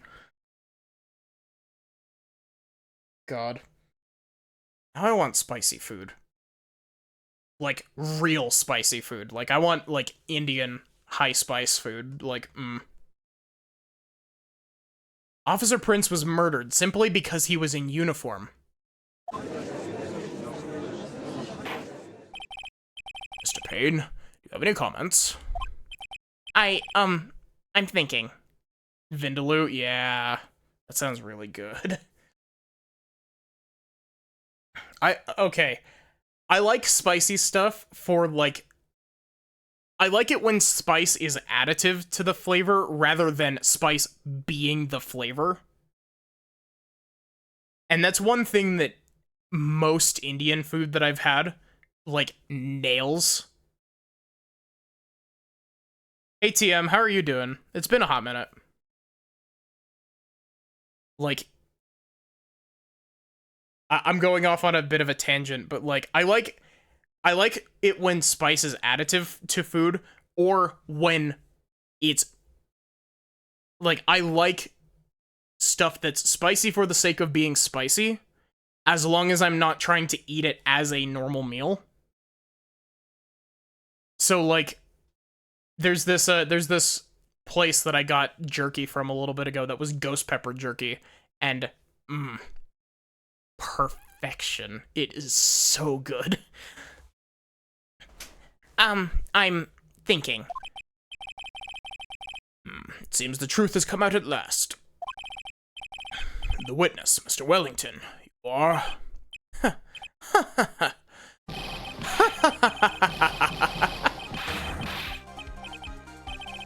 Impressive. Not bad for a person with a third-rate education. What's that supposed to mean? The evidence. Evidence. That guy's really creeping me out. All you've been waving around and talking about is that suspicious cell phone.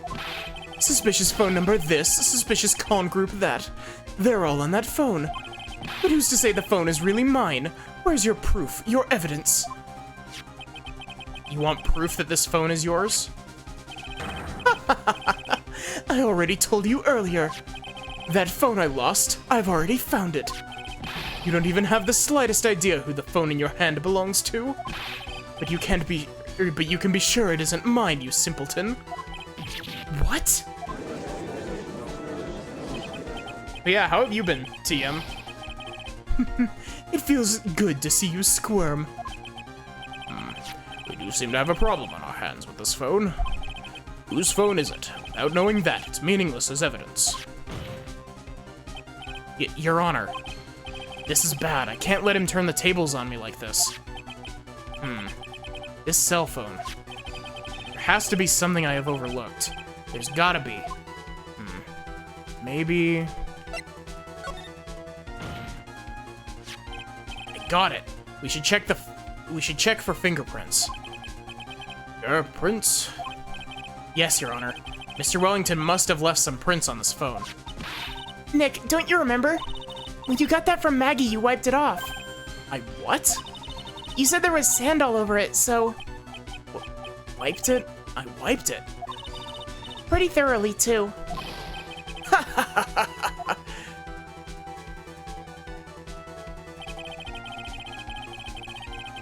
Like Thai food because of its flavors and spice. You're good. Been super busy with work and life. I totally understand. It's oh so much fun watching a third-rate trash babble like morons amongst themselves. He's made a complete recovery. How many times do I have to say this? My phone is right here, you see? Oh, and incidentally, you can't check the numbers stored on this phone. It must have glitched because all the numbers just magically disappeared. Gotta be joking. He erased all the numbers I was gonna use as evidence? Mr. Wellington. What's this? By the tone of your voice, it sounds like you still have some fight left in you. Where did you finally find your cell phone?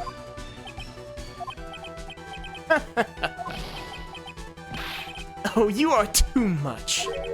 And of course, you have no idea what I'm talking about.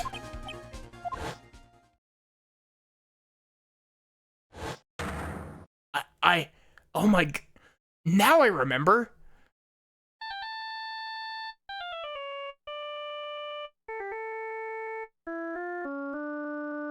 I once saw a comment talking about this case, and like, it's just like, this case can't possibly be the worst case in the series, because it gave me Phoenix posing seductively on a couch. And honestly, I'd say that that's a pretty solid reason to not rank it worst. Second worst it goes.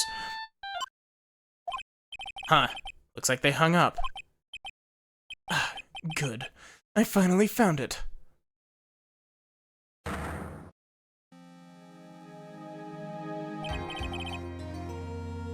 So that's when. What's wrong, Mr. Attorney? Why the harsh glare in your eyes? Nick, we've worked so hard to get this far, but if you don't do something quick, he's gonna get off scot-free. I know this phone has to be his. But how am I supposed to prove something like that? Mr. Wright, you cannot prove who the owner of that cell phone is. Your indictment has no basis, and therefore no power.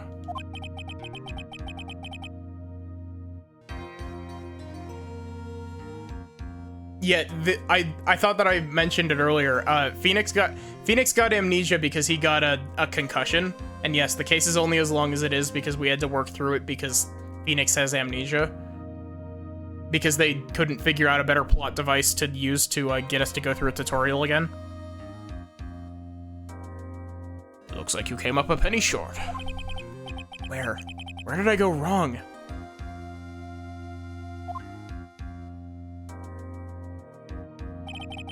Don't blame yourself. You're merely a third-rate lawyer. You only made one big mistake. Who are you? What are you? That's something you haven't figured out for yourself yet. Who I am? Court hereby concludes the cross-examination. If that will be all, I'll have to bid you gentlemen and ladies goodbye. I have a reservation at that ultra-fancy restaurant on the upper side of town. Thank you for your assistance. You've had a stressful day, so please, bon appetit. You're a third-rate lawyer with a fourth-rate firm. Freaking Kaiba. Yeah, that is a Kaiba quote. He's talking about Joey. He's like, you're a third-rate duelist with a fourth-rate deck.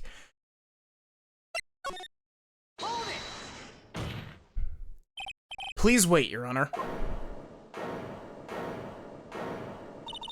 All right, Nick. I think I may be able to prove it. Prove it? Prove what, Mr. Wright? Everything. Your Honor, the cross-examination has already ended. Besides, the defense is just going to badger the witness with more inane questions. Will not harass the witness. Is that clear, Mr. Wright? Did you hear that? No harassment allowed, Mr. Attorney. Please, Your Honor. Very well, but this is your last chance, Mr. Wright. You may present one piece of evidence to the court. You only get one shot at this. You cannot prove everything. It is over, for your client and for you. You fully understand? Yes, Your Honor. I'm sure you're well aware, Your Honor, but the cross-examination period has ended. Were you paying attention, Mr. Payne?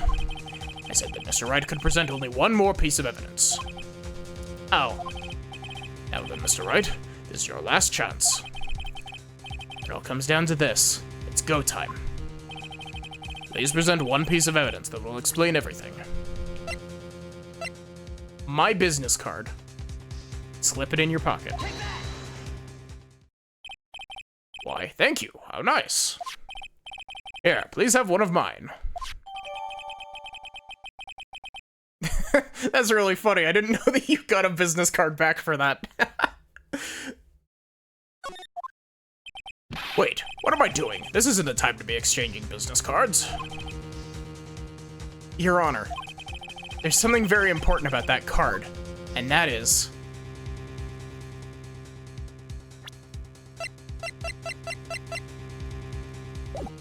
the back of the card.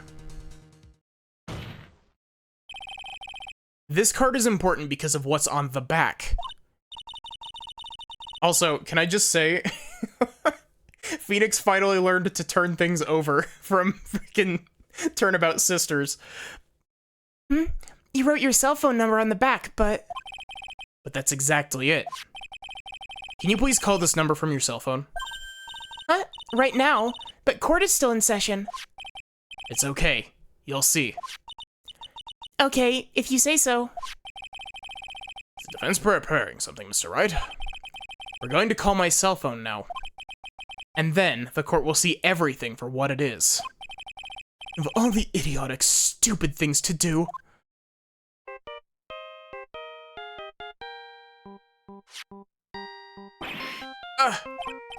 What? Why is my phone? And what is with the stupid sounding ringtone? Mr. Wellington. How strange. I could almost swear that you're holding my phone. You're... No, no, no, no, no! It can't... By the way, before I forget, thank you very much for the lump on my head this morning. I don't think I need to explain any further, except to say... When you went to retrieve your cell phone, you mistakenly took the wrong one.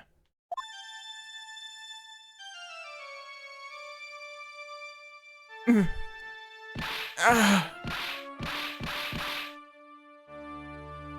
literally turns blue from choking himself.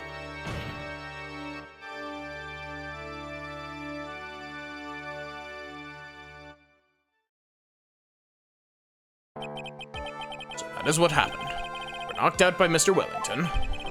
He's a man who lives on his pride and self-image alone. What the fuck? You just got here? Hey, Tepper, how are you doing?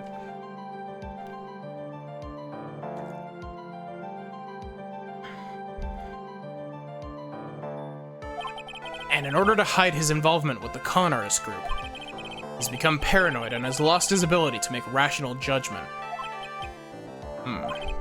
Then, Mr. Wright, the phone you're holding... is Mr. Wellington's, naturally.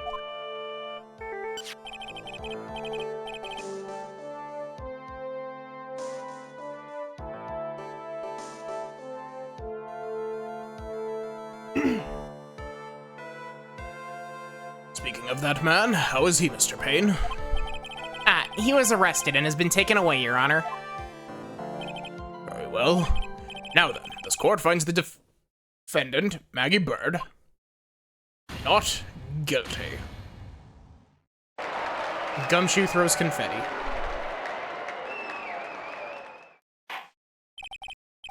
That is all. This court is adjourned.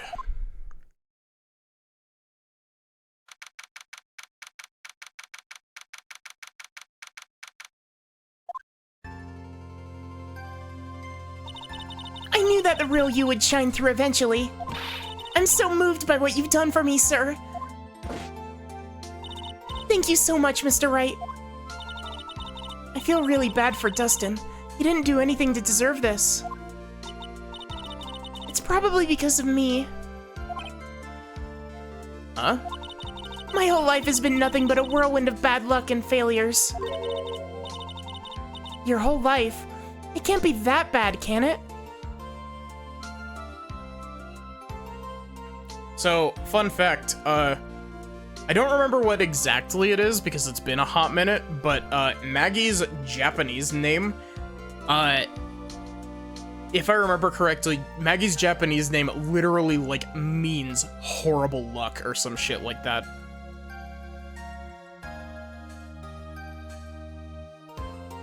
And her English name is supposed to be a pun on magpies. It can't be that bad, can it?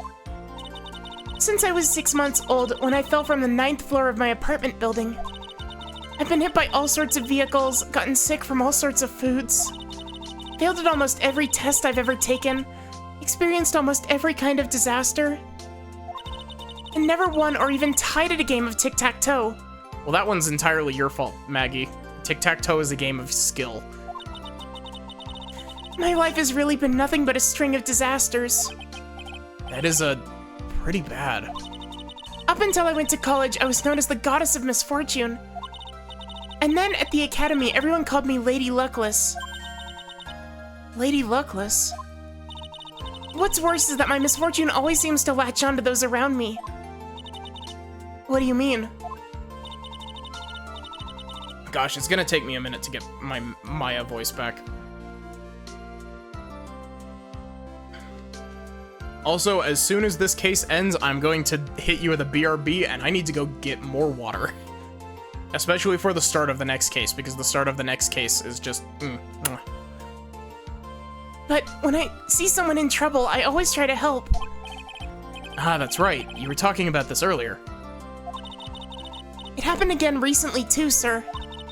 There was an old lady pacing back and forth by the pedestrian crosswalk. I gave her my hand, and before I knew it, we were having dinner at my house. Oh. I'm sure that Dustin's gone because of me. That's not true. That glove didn't even have any sort of special meaning. It was just a present to say thanks for covering one of my night shifts. Oh, I see. Everything's all my fault. Dustin's death, your head being all messed up. Well, I don't think my head is that messed up yet. I'm gonna find a new life for myself starting now. The next time we meet, I'm sure I'll be a waitress at a shady cafe. I'm sure I'll have found a whole ocean's worth of good luck by then, sir. Yeah, after all, the goddess of misfortune is only a name. You bet. I'm gonna make it, I promise. Next time we meet, I'll only be an unlucky person instead of a goddess. Yeah, that's the spirit. Well, Mr. Wright, Maya, I should be going. Okay, good luck to you.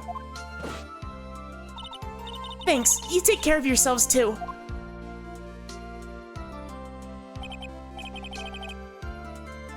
What a horrible day. Got my memory back, but things are still a little fuzzy. But you're okay, and that's what counts. You really had me worried. Come on, let's go back to the office.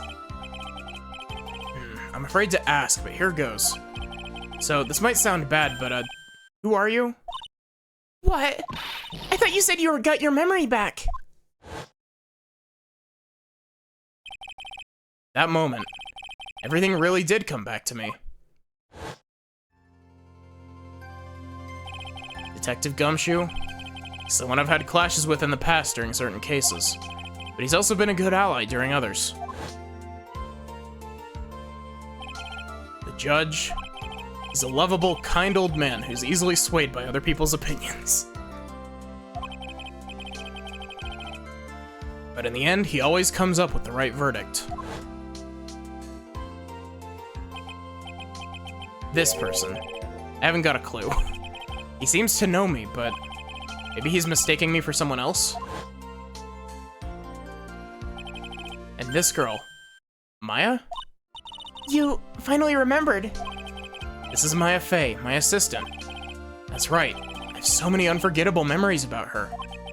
For example, her being in jail twice already in canon.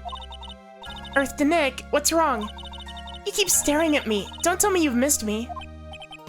Well, yeah, I suppose I have. Feel like I haven't seen you in ages. Oh? Well, I'm back now. So it's time for us to create new memories together. Alright, sounds good. All the phone numbers on my phone are erased by Mr. Wellington. Guess I have to start over from the very beginning. Come on, Nick. Let's go to our usual burger joint. Okay, okay. Actually, it hasn't even been that long since she came back into my life. That story began on one rainy afternoon 2 months ago.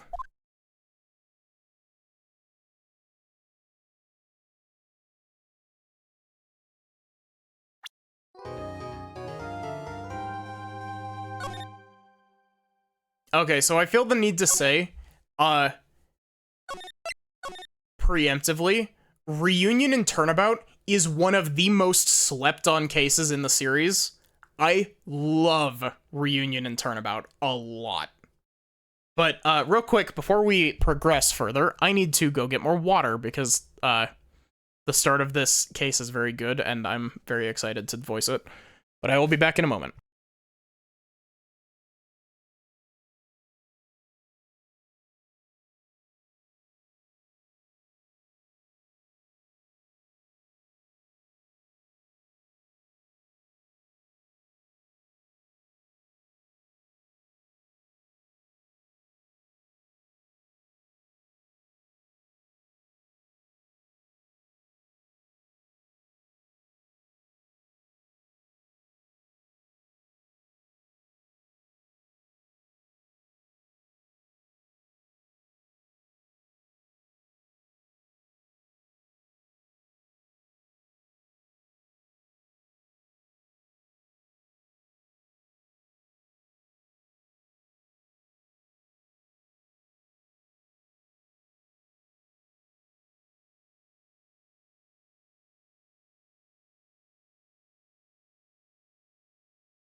Okay.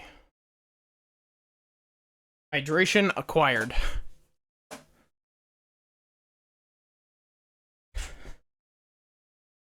Sorry, that took a bit longer than I expected.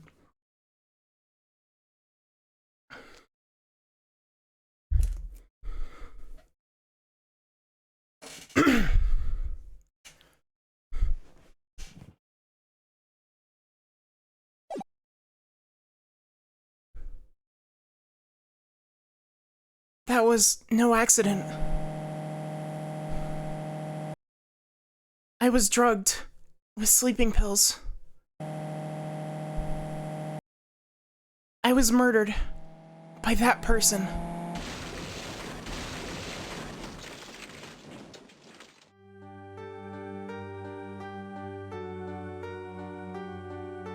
That's why I took my revenge. It's only fair, isn't it, Eenie?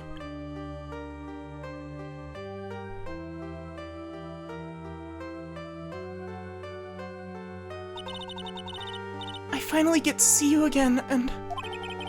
It's not your fault. You didn't do it. No, I did it. I killed that person. But that wasn't you. It doesn't matter. It might as well have been me.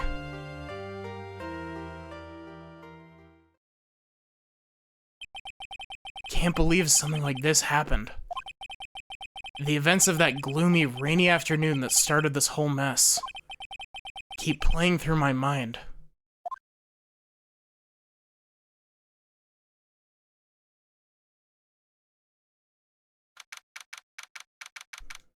Maya's back in jail, everybody.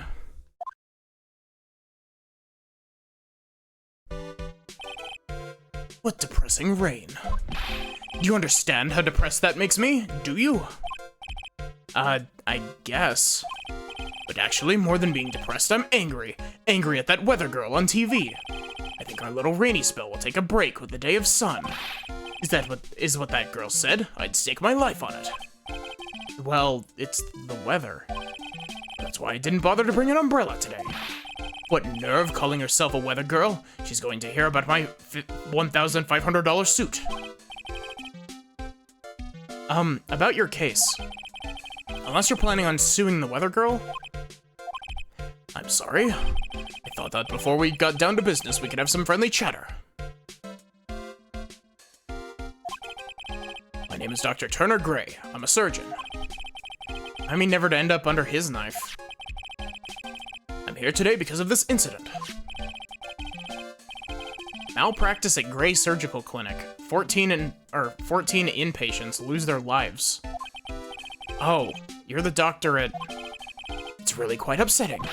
Did you hear me? Upsetting! Yes, I heard you. I agree that it's quite upsetting, Dr. Gray. The one that screwed up was that nurse. It was her that got the medications mixed up and killed those 14 patients.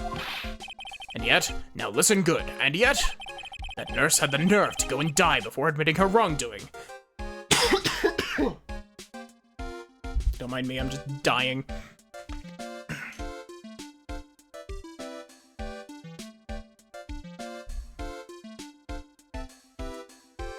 Man, I'm going through a lot of water this stream.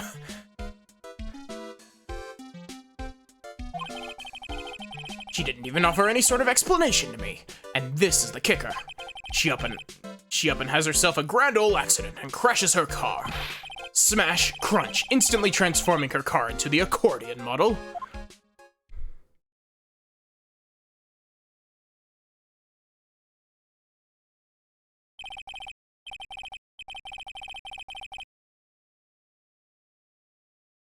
That's right. About a year ago, all the tabloid shows were talking about it. 14 victims of medical malpractice, and the nurse's mysterious fatal accident. There were rumors that Dr. Gray had actually caused that crash. People said it was to forever hide the person responsible for the malpractice incident. Why would I? Now I'm just going to say this once. Why on earth would I want to kill that nurse? She's the one who killed those 14 patients, not me. I think you need to take a deep breath, Doctor, and focus. More to the point, this case is over a year old. Why bring it up now? That's simple, because the situation is slipping out of my grasp. This just won't do. My clinic isn't seeing nearly as many patients nowadays. You understand what that means? It means they're not coming to my clinic. Don't say. If it were me, I don't think I'd want to go either. So, what would you like me to do about it? I want you to help me prove I'm innocent. You do realize I'm a lawyer, not a private investigator, right? No, this is something only you can do. Maya Fey, you know this girl, correct? Maya? Why would he know her name? I heard you were working under her for a little while. Well, yes, I mean, hey, wait a second here. I worked under her? Yes, am I wrong? She told me, so I'm not quite sure if... Well, we worked a few trials together, but she went back to her hometown to undergo more training. Ah, yes, I heard it. Must be lonely for you. What? Wait, I'm not... She must be an extraordinary girl to handle such rigid training. Huh? I have an acquaintance who knows a lot about these mystical sorts of things. She's the one who introduced me to Miss Fey. Is Maya really that famous? And I've already set up an appointment. For what? What else? A channeling. I'm surprised I didn't peek the mic with that. I'm going to have her call the spirit of that nurse that went and got herself killed. Oh. Maya. I wonder what she's up to right now. We, the women of the Fey clan, have always been spirit mediums. It's because the power to communicate with spirits flows strongly through us.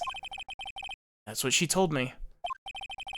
Yeah, she's learned to accept her responsibilities and become an adult. Look at that smug face. She hasn't learned a thing. Not counting training, this will be her first time channeling a spirit. So she gave me one condition before accepting my request. Condition? The condition is you, Mr. Wright. She said that she wouldn't do the channeling without first seeing you again. Me. And that is why I've searched you out. You want to see her too, don't you? And so, that's how I ended up visiting Maya's hometown with the doctor.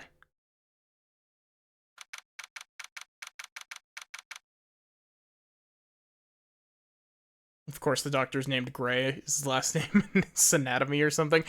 Believe it or not, his first name being Gray is actually, I believe, a reference to Grey's Anatomy.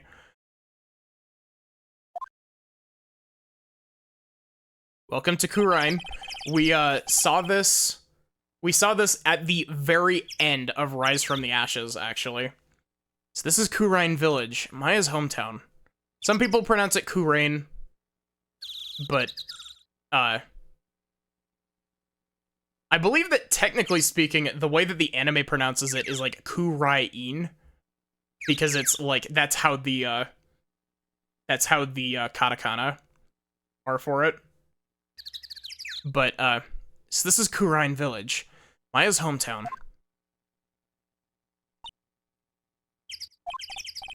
Why, hello there.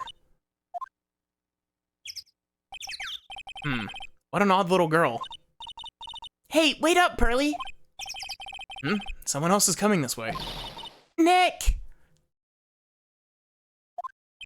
Maya, how are you? It's good to see you again. Wow, I didn't think you'd really show up. It's not that big a deal. You made it sound like you were so far away. Well, maybe I exaggerated just a little. It was only 2 hours by train. If I'd known you were this close, I'd have visited more. No, you're not allowed. I already decided, you know? Until I become an adult, I have to work hard to become strong by myself. Oh, well... Anyway, congratulations. I'm glad to hear training is going well for you.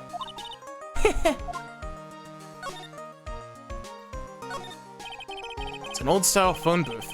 Can't say it fits with this area too well. My cell phone doesn't get reception up here, so who knows? I might need it later. An old bus stop. It says Wright Village on the signpost. The buses seem incredibly inconvenient since they only come 3 times a day.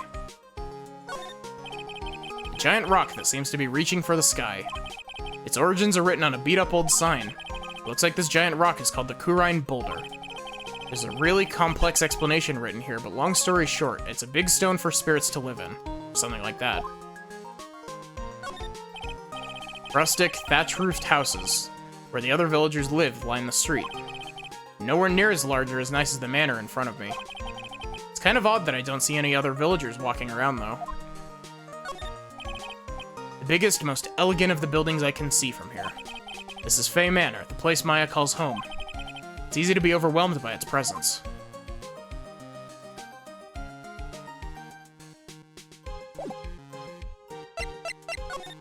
I am a lawyer still, Maya. Isn't that surprising? It's good to see this tarnished badge again. What do you mean by tarnished? Elden Ring logo appears on screen. Well, look, this badge is like every other. It's bound to lose its color and shine after years and years. But you know, polishing it up once in a while wouldn't be a bad idea.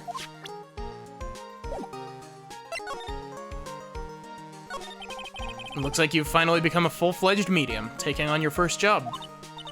Yeah, I didn't think it would be this soon. But this case, do you know the messy story behind it?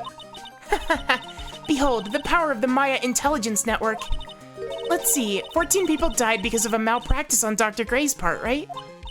And to pin the blame on the nurse, he killed her in what appeared to be a car accident. Huh? So what is this Maya Intelligence Network anyway? The tabloids. That's what I thought. I'm just pulling your leg, Nick. What really happened is the exact opposite. I heard all about it from Dr. Gray. Oh, come on, Nick. I wouldn't take a crazed killer as a client. That's too scary, even for me. Yeah, I guess so. So, this is your hometown, huh, Maya? Yep. Karine Village. But I've heard people call this place Medium Valley, too. Interesting. So everyone that lives here is a spirit medium?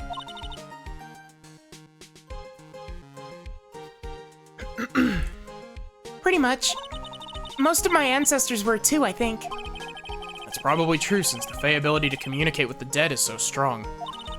Actually, only the women of this village are mediums. So what do the men do? They usually work someplace outside the village. Oh yeah, I wanted to ask you about the girl I saw earlier. Do you know her? Oh, you mean Pearly? Pearly? Maya's voice is slowly creeping higher and higher. Pearl Fay, she's my cousin. Isn't she adorable?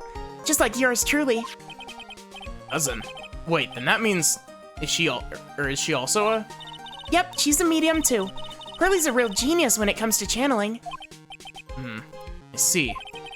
I hope I didn't scare her when I tried to talk to her earlier. Nah, it's not you. My aunt drilled it into her head that if a suspicious-looking person tries to talk to you, run away. Suspicious looking? Well, you're not wearing training clothes for starters. Of course not. Pearly's my aunt's most valued treasure, so she's not allowed to go outside of town. She doesn't know much about the world outside of Karine Village. Aunt. Pearly's mother is my aunt, duh. Come on, Nick. Well, Nick, I've got to get going. It's about time for the channeling to start. Huh? Oh, yeah. I'm doing the channeling in my house, so come on in, okay? After I'm done, we can grill up some juicy burgers. Alright, good luck, Maya. Thanks. Well, at least she's still the same perky Maya.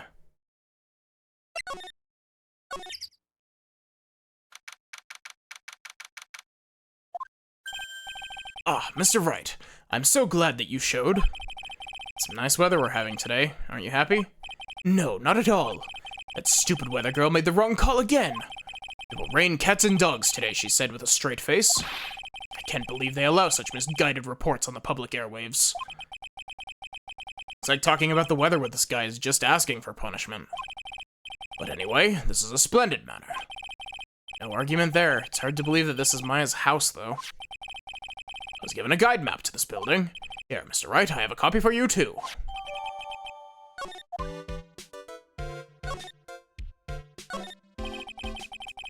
Piece of cloth with a ton of finely written characters jammed onto it. Probably esoteric knowledge only mediums would know. Let's see. Here's one in English. It says, 100 ways to save money. Being a medium sounds like a rough way of life. This door leads out to the winding way. The weather outside looks really nice.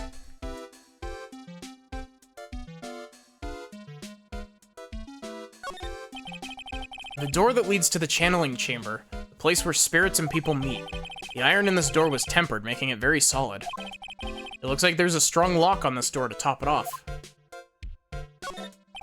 Someone with a lot of skill wrote these 4 Chinese characters with a brush. Oh look, here's a translation. Once in a lifetime.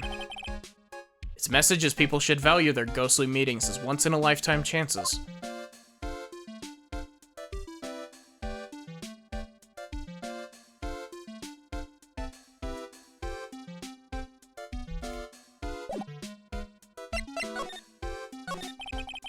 What are you gonna do once the nurse's spirit has been called? Isn't it obvious? I'm going to have her write a signed confession. Signed confession? Yes, a confession. Pay attention, I'll have her write this. 1 year ago, on May 2nd, 14 patients died due to my negligence. And then on May 24th, I fell asleep at the wheel and died in a car accident due to my further negligence.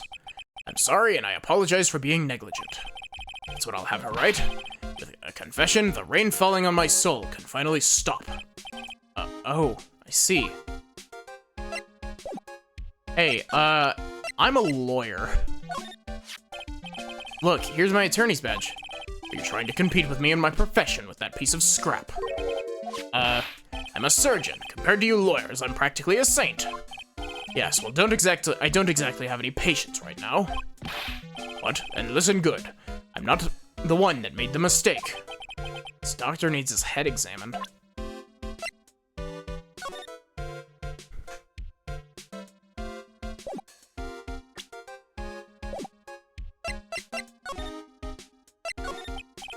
So, how did you hear about Maya Fey? I heard about her from an acquaintance, a girl studying the occult at the college. That girl introduced me to this village. This is the home of the Kurine School of Channeling. The home, huh? And Miss Maya is a daughter of the Master, I hear. Master? Anyway, do you see that door? That's the room where people and spirits meet. Miss Maya's aunt is in there right now. Would you care to meet her?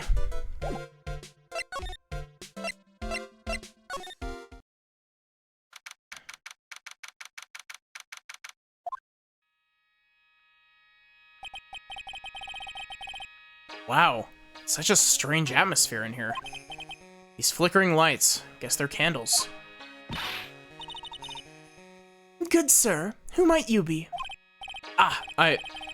My name is Phoenix Wright. Oh, you must be that good sir. Good sir? She's talking about me? You are a lawyer, are you not?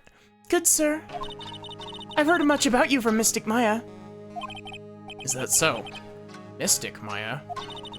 I am Mystic Maya's aunt, Morgan Fey. Nice to meet you. Are you gonna stop sipping that candle anytime soon? Or No, I quite like the taste of this candle. It's lavender scented. I had wanted to speak with you about a certain incident, good sir. It would seem that perhaps you ask too much of Mystic Maya in performing your duties. Most unbecoming, I'm afraid. Huh? Don't tell me you've already forgotten. That was it not for Mystic Maya and her assistants, you surely would not have won. First a girl that runs away, and now an old lady who says I stink at doing my job. When did I become a poster boy for how not to make a first impression? The past is in the past, though. Let us speak of the present now. That's such a dick move, is to be like, hey, you suck, but I forgive you for that. The past is in the past. Thank you. This folding screen is really showing its age. All of the edges are a bit tattered. Lettering is fading too. I think I recognize a few of the characters on here. Urain. Pretty sure that's what it says. Maybe I'll ask Maya about it later. Some empty space behind the folding screen. Light of the candles can't reach back there, so it's completely dark.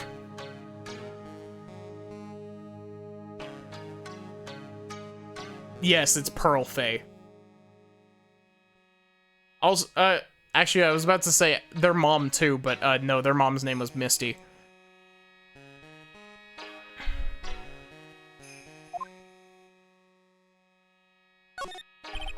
Yes, this is an altar. Whatever it is, it feels very important. A mirror-like object with a cloudy reflective surface. And some branches of a sacred tree have been set in a predetermined arrangement. Good sir, I wonder if you would please not touch the sacred objects. Those objects are being offered to the spirits. If you were to touch them, good sir, they would become cursed. Yes, cursed. She really didn't have to talk down to me. I'm not that much of an idiot.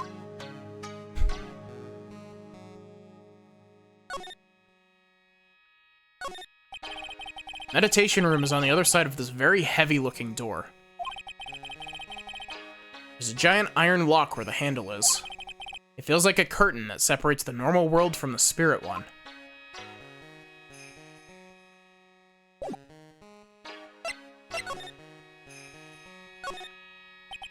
So why did you add Mystic to Maya's name? Isn't that a little strange? Good sir, Yes? how dare you be so rude and disrespectful towards Mystic Maya? I'm sorry. She must be addressed by her proper title, good sir. You must call her Mystic Maya. So about Mystic Maya, It is the blood. excuse me? Blood. Mystic Maya carries the blood of the Master. In actuality, she is the only one, she's the only one remaining. Only one remaining. What's that supposed to mean? Mystic Maya is the last of the rightful heirs of the Kurine channeling technique. Okay, then where do you stand? It's a little more complicated. Although a woman of the Fae clan, I'm merely a member of the Branch family. Branch family? What's that? It's as it sounds. For a member of the Branch family, no matter her spiritual power, she can never become the master of the Kurine school. So, how strong are you? It's a shame. However, I will admit, I cannot even begin to compare the lowliness of my power to the Master's. So that's how it is. So today's channeling will be your first? Yes, good sir. Because the spirit of a person who dies in a traffic accident is usually very strong. It's usually easier to call that person to our world. Traffic accident, indeed. The channeling will take place here, in this channeling chamber, good sir. As you can see, I'm in the process of preparing. So, this room is the channeling chamber? Place where a spirit medium speaks with those who have departed. I don't suppose you'd mind if we observe the session. Do not even think of such nonsense. Only the medium and the client may enter here. Oh. The secrets of the Kurine technique cannot be seen by just anybody. Never stopped Maya from doing it in front of me before. Or in front of court, for that matter. It is also for your safety, good sir. If something were to go wrong. That is why, while channeling is being performed, that heavy door is securely locked. Oh, that's what the lock is for. Oh, yes. I wonder if you have yet to meet Pearl, good sir. Pearl? She's an adorable, angelic young girl. Oh, that odd... She's my daughter. Now then, what was it you were about to say? What a cute daughter you have. A pure heart that knows not the evils of this world is a powerful thing, good sir. Please refrain from affiliating with her, I request. Well, it's not like I had the chance to anyway. Let's go, locked room mystery. I must insist and stress that you not let it occur. Okay, I get it. I am a lawyer. Good sir. We would like to begin the channeling at 3 o'clock. If you do not mind, good sir, would you mind allowing me to make preparations? Sure, go ahead. She's a fail, right? Just as odd as the rest.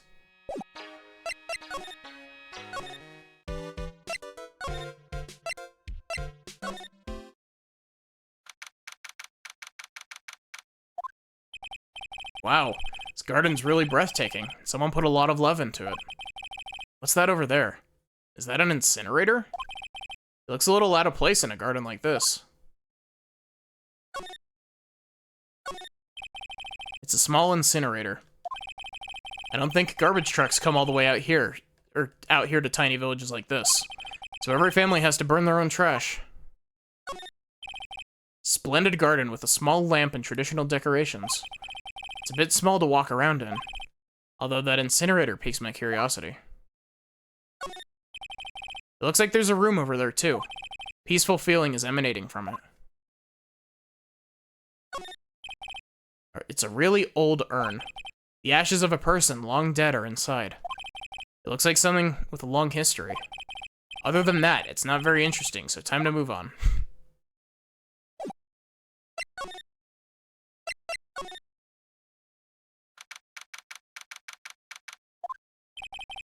So this is the side room.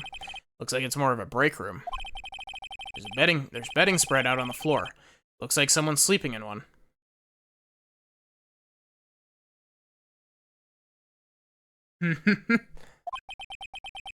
Shouldn't disturb them. There's bedding spread out on the floor. Someone's sleeping in one over there. She's probably an exhausted medium taking a break and catching some Z's. If I wake her up, she might be grumpy and throw a spell on me. It's probably a good idea not to disturb her sleep. It's a small alcove. I have no idea what it's supposed to mean or symbolize. If I had one of these in the office, it would end up as storage space. But here, it's decorated with some pretty flowers and a beautiful hanging scroll.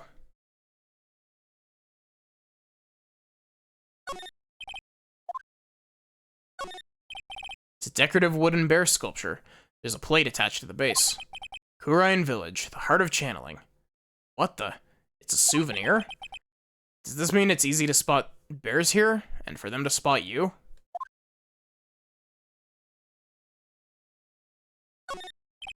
This is the first time I've seen a sliding door like this in person.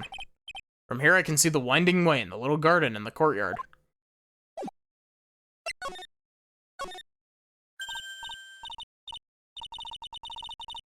Oh god, I forgot. Hey, you! Hold on now. This gal's got a few questions to ask. I'm sure I've heard that southern accent somewhere before. Oh, well, I'll be. It's Mr. Phoenix Wright. How you been? Haven't seen you in, what, a year? You're, Lotta Heart. You're Lotta Heart, right? Bingo. I'm the one and only paranormal photographer, Lotta Heart. Ah, so I guess you're still at it. Being a photographer, I mean. Of course. And today, I'm gonna get myself a real scoop. You wait and see. Oh, that's right. This ain't no time to be wasting time. Channeling's about to get started. Is that time already? We should hurry up and get to the meditation room. What are you waiting around for? Come on. Lotta Heart, huh? I've been judging her harshly because of that case. But I guess looking back, we had some good times too.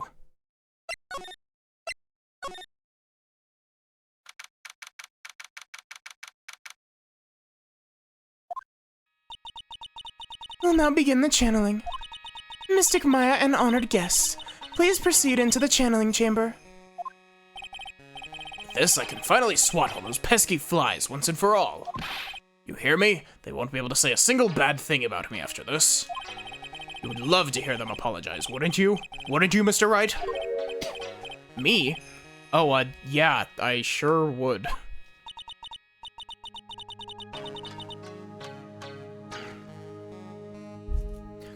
Mystic Maya, do you have the channeling chamber key? Yep, right here. That's most satisfactory. That key is one of a kind, so please take care of it well. It'll be fine, Aunt Morgan. I won't lose it, trust me. Okay, Dr. Gray, let's get started.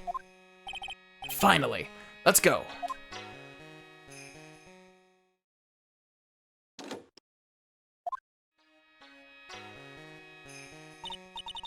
Now, let us wait patiently out here for them. Please have some lovely bitter green tea and jaw-droppingly large strawberry desserts. Hold on now, Granny. Granny, how come we ain't allowed in that room? Dear madam, you have an impressive grasp of English. From where did you learn it? What? I'm from the heart of the heartland. Is that so? Then I humbly request that you return to this heart of the heartland. What are you? This is Kurine Village. If you cannot follow our traditions and rules, we request that you leave. Sorry. Wow, she shut Lotta up. Now that's impressive. Now then, let us wait. While I sip this candle. Hey now, what was that just now? Came from inside the channeling chamber. Hey, that's a gunshot! Excuse me? I've heard that sound before. It's a gunshot. I bit my afro on it. Maya's in there. Well, Mr. Lawyer, what's the plan? What else? We're gonna break in. What? But there's only one key and that kid's got it. We're gonna have to break in. Or we're gonna have to break the door. Is that alright, Miss Faye? Well, yes, but there is one matter. That is... Ma'am, do we have to drink candles while we wait? Don't try to stop me. You can send the repair bill to Wright & Co. law offices later. Yeah, now that's what I call being a man.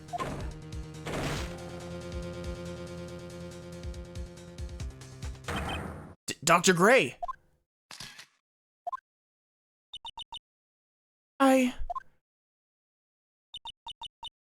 I was murdered. Maya? That man murdered me. So I killed him. What? Lotta, at a time like this? Times like this are perfect for snapping up shots. But anyway, what's going on here? This gal, is she Maya? Step away from there. Please leave this area to me. Go quickly and inform the police. But...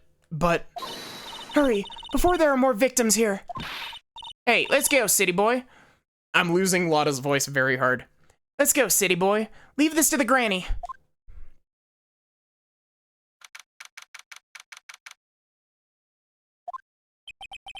Cell phone doesn't get reception way out here. So I ended up using the phone booth to call the police. And? They're on their way. That's good.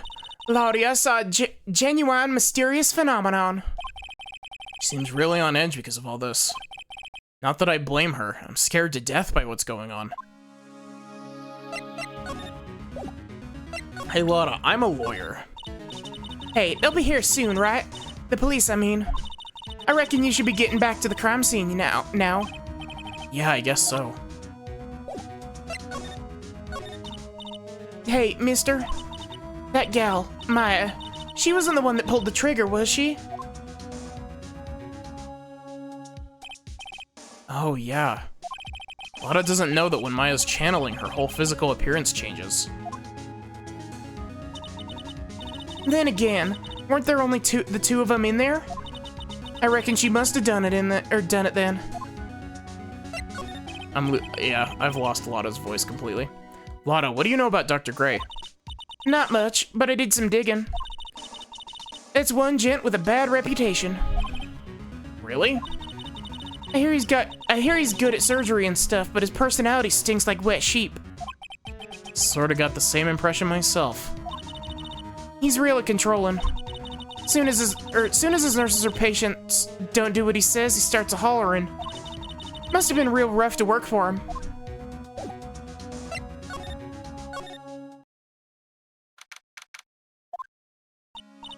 Ah, Mr. Wright.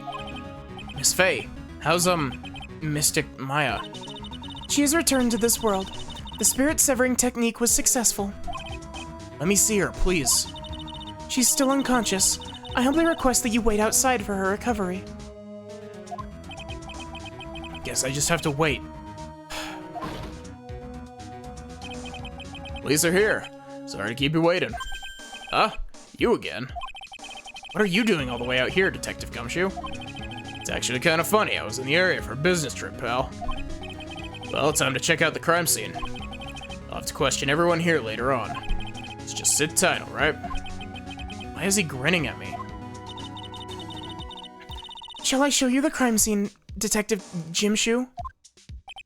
My name isn't Jimshoe. Two of them went into the channeling chamber. Guess all I can do now is see what everyone else has to say.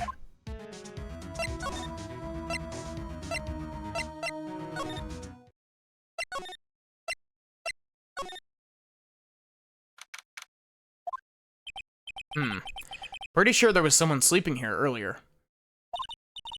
Like, how can I help you?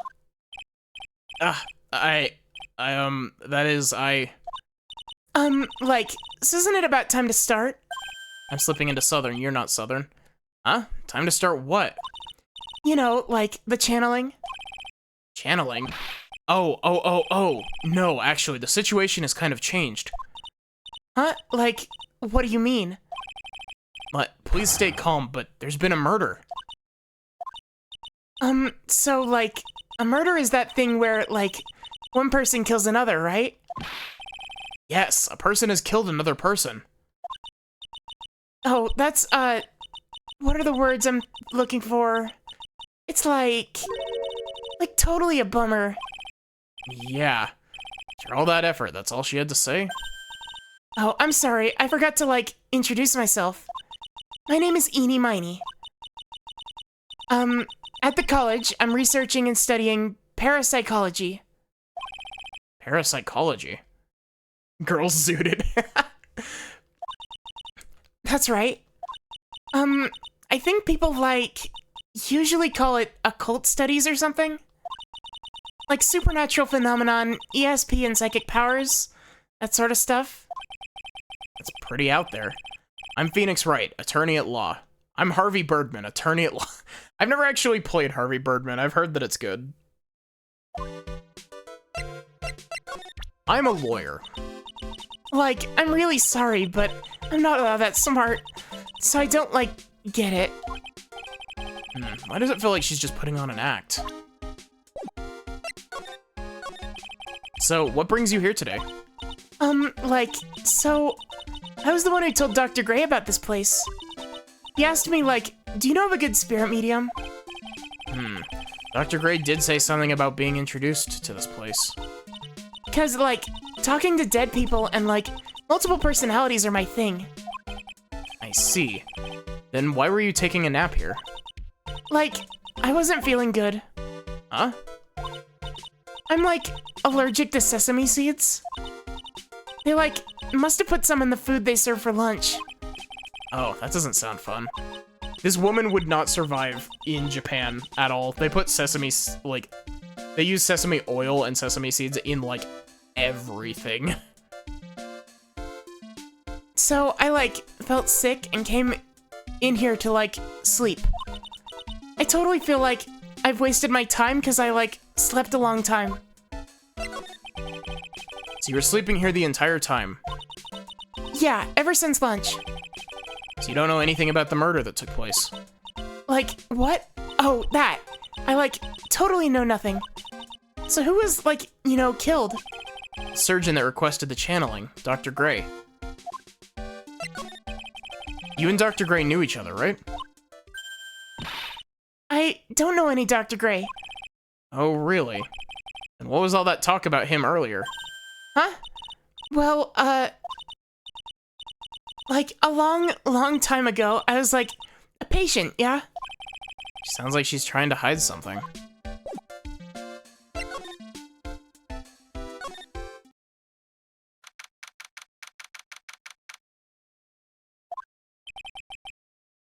No one here as usual.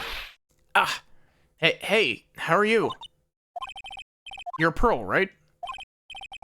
Silent as ever. So that she's got in her hand. I've seen it somewhere before.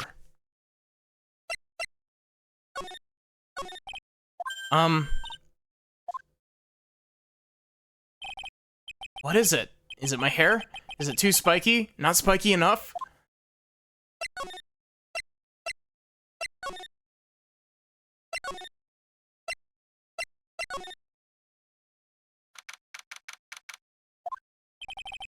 Police are busily running here and there.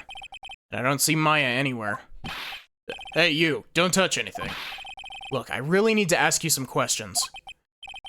Don't look at me like I'm some sort of uncaring jerk. Tell you what, pal. I'll you ask me a few questions, alright?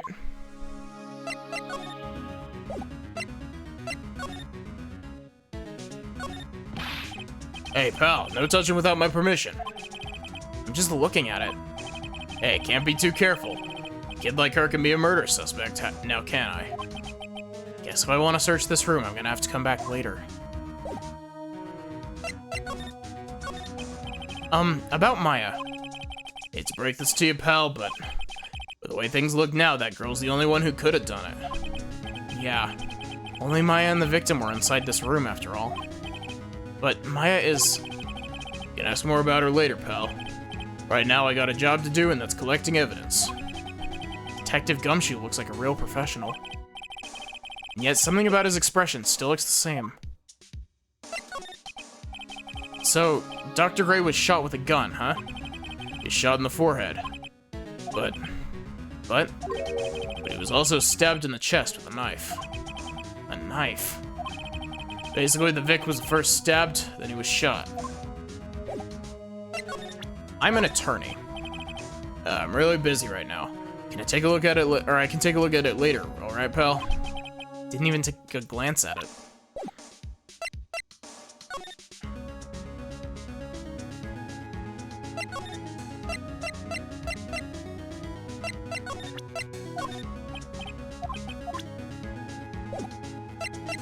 Guess we need to go back and talk to Lotta. The investigation segments in this game got a lot more convoluted.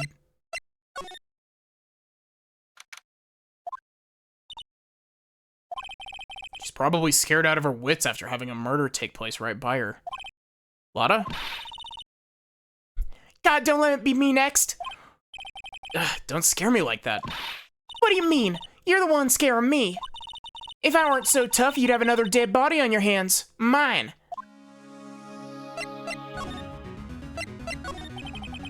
Did you see or notice anything that stuck out to you? Nah, well, maybe one thing. What is it?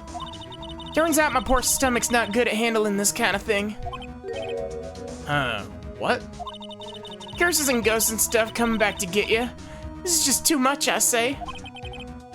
What is too much? Being an occult photographer. That's some scary stuff. So I think I'm gonna try being a celebrity photographer now. Going after photos more within your reach from now on. More glamour, less gore. What's up? Oh, yeah. What is it? I took some hot pictures earlier. Huh? Starting an OnlyFans? Remember? I took some pictures at the murder scene inside. She did. 2 even. Seance murder. Sure like the ring of that. It'll be a sensational story. Lotta. Sorry, but my journalistic sense is burning inside me. Hate to cut and run, but I'm heading back in. Gotta beat those cops to the scoop of the century. He just screams. I don't know who's scarier, Lotta or the spirits. Why does it feel like we've been through this before? Because you have, Phoenix. Oh, dear madam, you haven't such impeccable timing. Like, what's all the buzz? Alright everyone, listen up. You too, pal. Gonna give you all a brief update. Right now, it looks like the investigation's not gonna be done until real late. I do like screaming while running towards a crime scene. That is a terrible shame. I propose that everyone sleep here under the roof of Fey Manor tonight. So that we can kill you. For witnessing. What a mess. I can't believe how crazy this day turned out. Maya was arrested and taken away by the police. And I don't see myself getting any sleep tonight.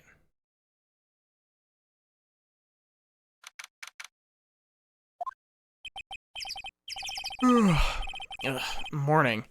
Guess I must have nodded off at some point. I hope Maya's okay. I should hurry and get to the detention center ASAP.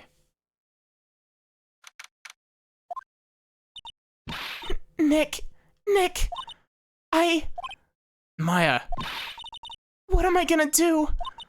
I never imagined it would turn out like this. Calm down, Maya. Take deep breaths. Come to think of it, the first time I met her, it all started right here in this detention center. I finally get to see you again, and... It's not your fault. You didn't do it. No, I did it. I killed that person. But that wasn't you. It doesn't matter. It might as well have been me. It was too weak, and I couldn't control the spirit's power, so... I don't want to bring up the case quite yet, but... You don't have to be nice to me. I understand.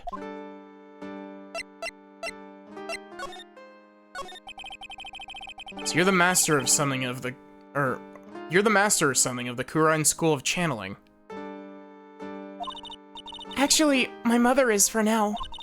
But since that title is passed from mother to daughter, I guess I will be someday. But many people think that channeling isn't real, and that it's all just an act. You believe in us, don't you? Yeah, because I've seen it with my own eyes. Maya's channeling a spirit. Not only her voice, but her whole physical appearance changes. It's a supernatural phenomenon that occurs every time.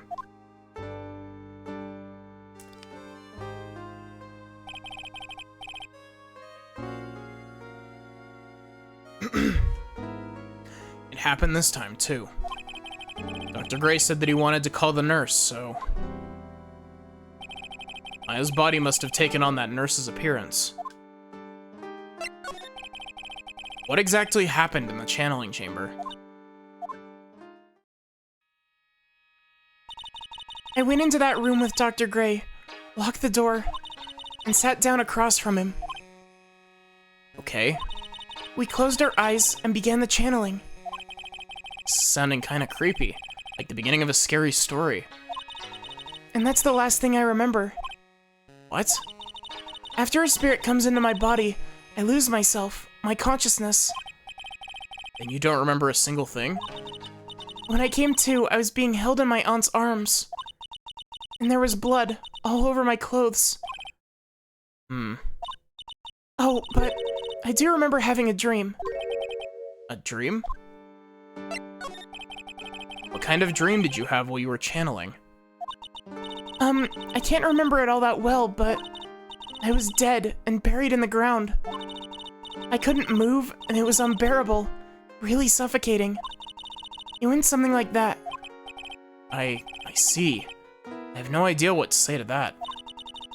There was a really familiar smell, too. Under the ground? Yeah, I can't quite place it, but I know I've smelled that same scent before. I guess this is about all the information I'm gonna gather for today. I'll be back later, Maya. In the meantime, please make sure you're prepared, okay? Huh? What is it? The document requesting me to be your attorney, of course. But... What's wrong? Are you sure? I mean, I'm guilty. I'm a murderer. No one's decided that yet. But I did. I killed that person with these 2 hands. That's enough, Maya. It's hopeless. If you defend me, you'll lose, I'm sure. Stop it! Help me. Nick, help me. I'm scared. Don't worry, I will. When is the trial? It sounds like tomorrow. As usual, 0 prep time. Alright, I'm going now. Wait. This jewel. This is called the Magatama. It's a magical charm and it's always protected me. Give this to Pearly, and I'm sure she'll lend you her spiritual powers.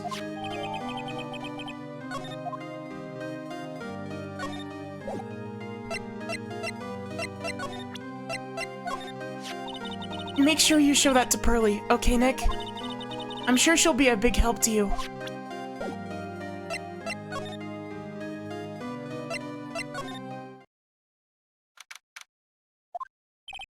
Phew, feels like I've been gone forever. But it's only been one day. Oh, that's right.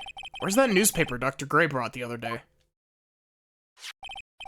Ah, here it is, right on top of my desk. This is the only thing that he left behind that's gonna be of any help. Nope, not move. I want to examine.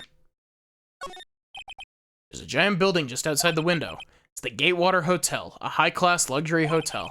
Until recently, it had been a normal business-class hotel. Charlie, a quite decorative plant.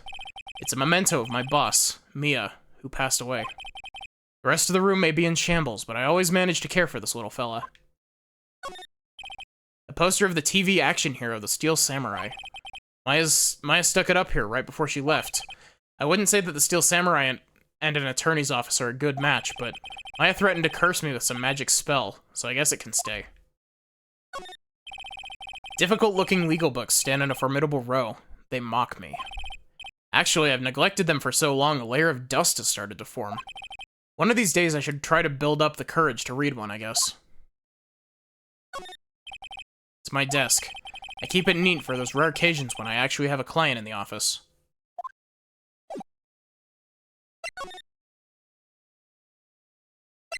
Also, technically I did that out of sequence. There's a character that asks if you have a newspaper clipping about the event years ago, and I did that out of sequence.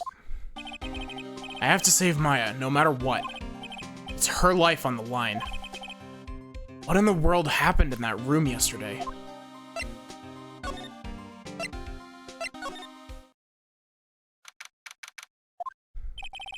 Meditation room nurtures all mediums, young and old. Even mediums in training, I'd wager. But it's pretty deserted today. Probably because of the murder yesterday.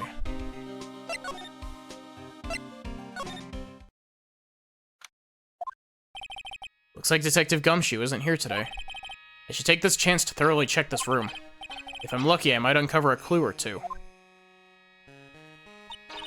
Oh, Mr. Wright. Good morning. I'm on my way to go meet Mystic Maya. And I thought to bring her some items to make her feel more at home. Namely, tea so bitter you lose your tongue, and jaw-droppingly large strawberry desserts. I'm sure Maya will be very grateful. That's Mystic Maya, good sir. Ugh, she's one scary lady. Oh dear, sweet Mystic Maya. Pearl wept constantly for you last night, as did I. I know it's important for me to search the site, but I should ask her some questions too while I have the chance. Nick casually admitting to not knowing how to do his own job. I'd like to ask you a few questions about what happened yesterday. Do you mean that awful tragedy? That man murdered me. So I killed him. Maya? Step away from there. Please leave this area to me. Go quickly and inform the police. What happened here in this room after I left? Well, first I struck Mystic Maya on the head. To make her go unconscious, correct? That is correct. Next, I performed the spirit severing technique. Spirit severing technique? The spirit of that nurse was inside Mystic Maya's body. I used the technique to send the nurse's spirit back to the other world. Wonder if this kind of testimony is even admissible in a court of law.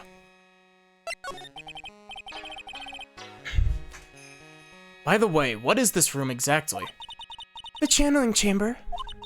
This room was created for the sole purpose of preventing such a tragedy as yesterday.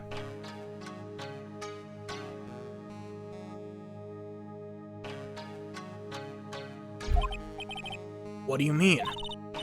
Sometimes, when an inexperienced medium calls in a specially strong spirit, that spirit may become violent and revolt as you witnessed yesterday.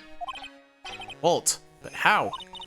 When a spirit enters a medium body, she loses her will and her self steps aside. To put it another way, the spirit is borrowing the medium's body, good sir. But isn't that extremely dangerous?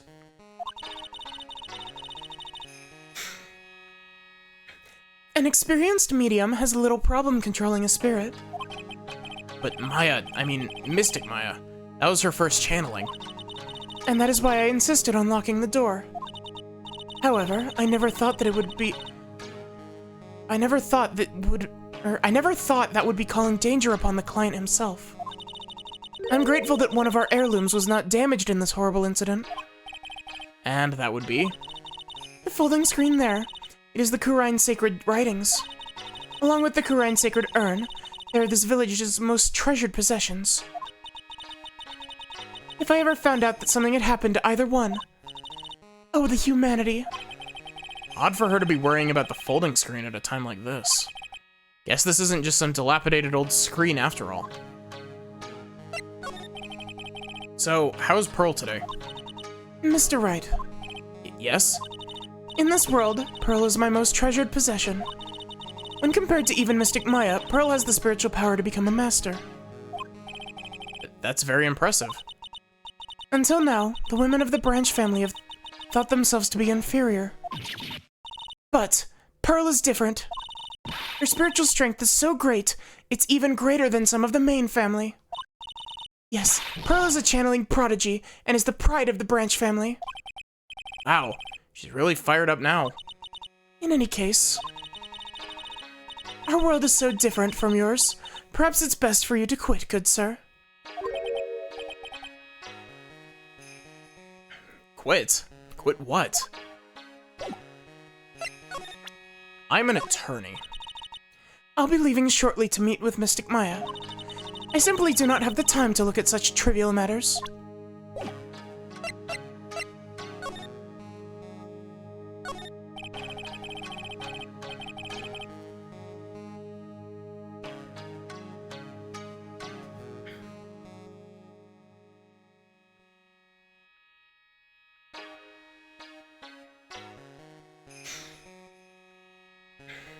Sorry, give me a sec.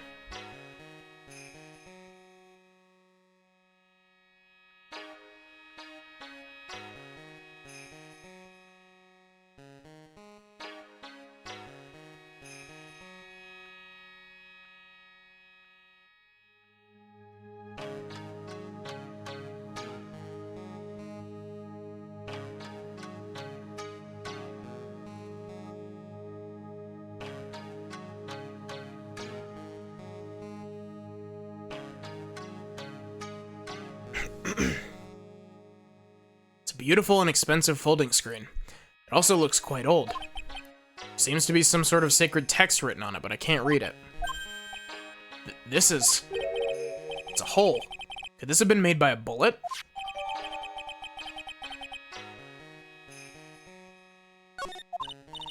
Well then, I do believe it's time for me to take my leave. Alright, please tell Maya I said hi. What was that? I mean, Mystic Maya. I will tell her.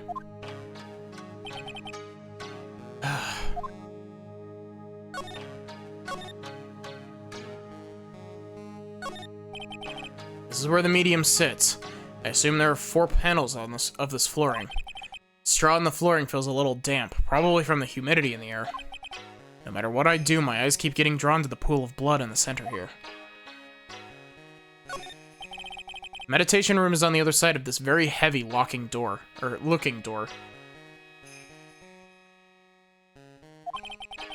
lock on it's broken because, well, I broke it.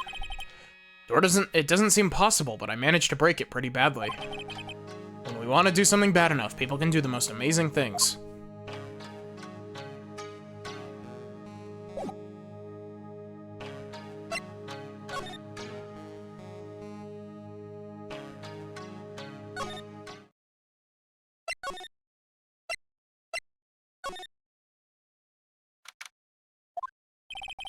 Well, Pearl isn't here today. Maybe she's at school?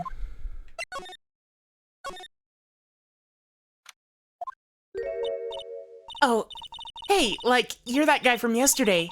The, dentist guy. No, I'm a lawyer. That's right, Mr. Smith, Esquire? That's right? Wait, I mean, you're wrong. My name is Wright. Smith, Wright, well, I got, like, 3 letters, at least. I don't think she gets the point. Anyway, why are you here? So, like, I study this thing called parapsychology at this college, and... You told me about that yesterday. Sesame allergy, too. What I'd really like to know is why you're still here today.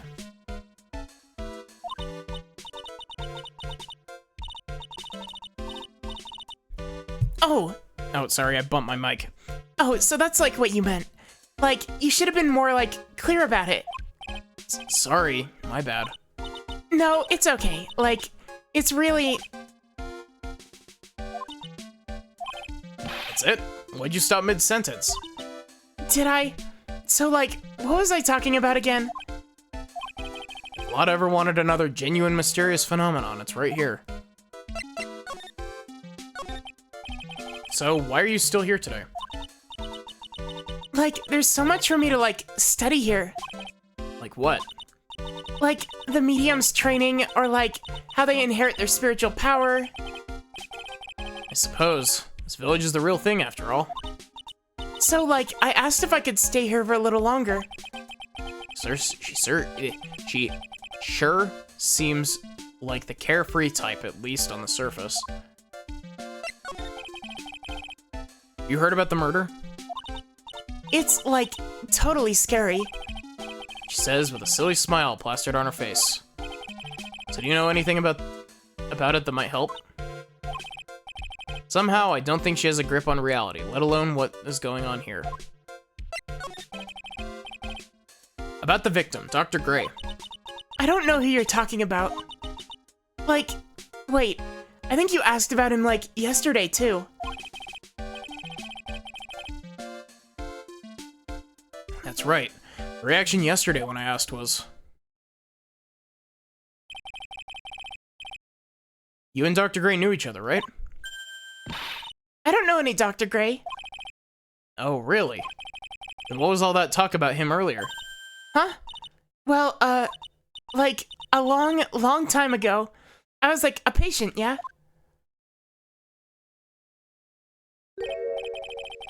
Okay, she's definitely hiding something from me.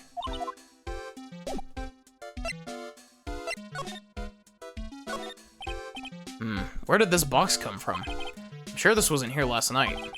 Looks like a box for storing clothes, but this is pretty big for just clothes. It's mostly empty, but a few folded pieces of channeling costumes sit at the bottom.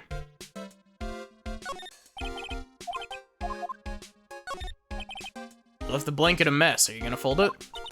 Like, I had a really good nap, and, like, I was thinking of leaving it like this, so, like, it's all set for tonight.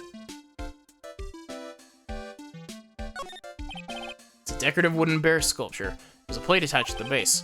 Hurain Village, the heart of the channeling. What the? It's a souvenir? Isn't it cute? I, like, totally bought that. Ah, so it's yours, huh? Yeah, so, like, this village is really famous for, like, channeling and bears. Heh. Wait, famous for bears? But it's like, okay, if you ever, like, see a bear, you just play dead and they, like, leave you alone. Is that right?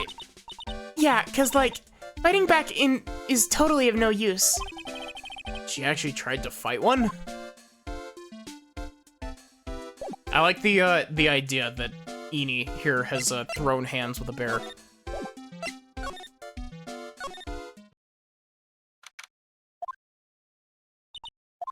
Ah, you surprised me. And how are you today? Guess she isn't open to friendly chatting. Huh? She's still holding something in her hand. Looks like the same thing she had yesterday.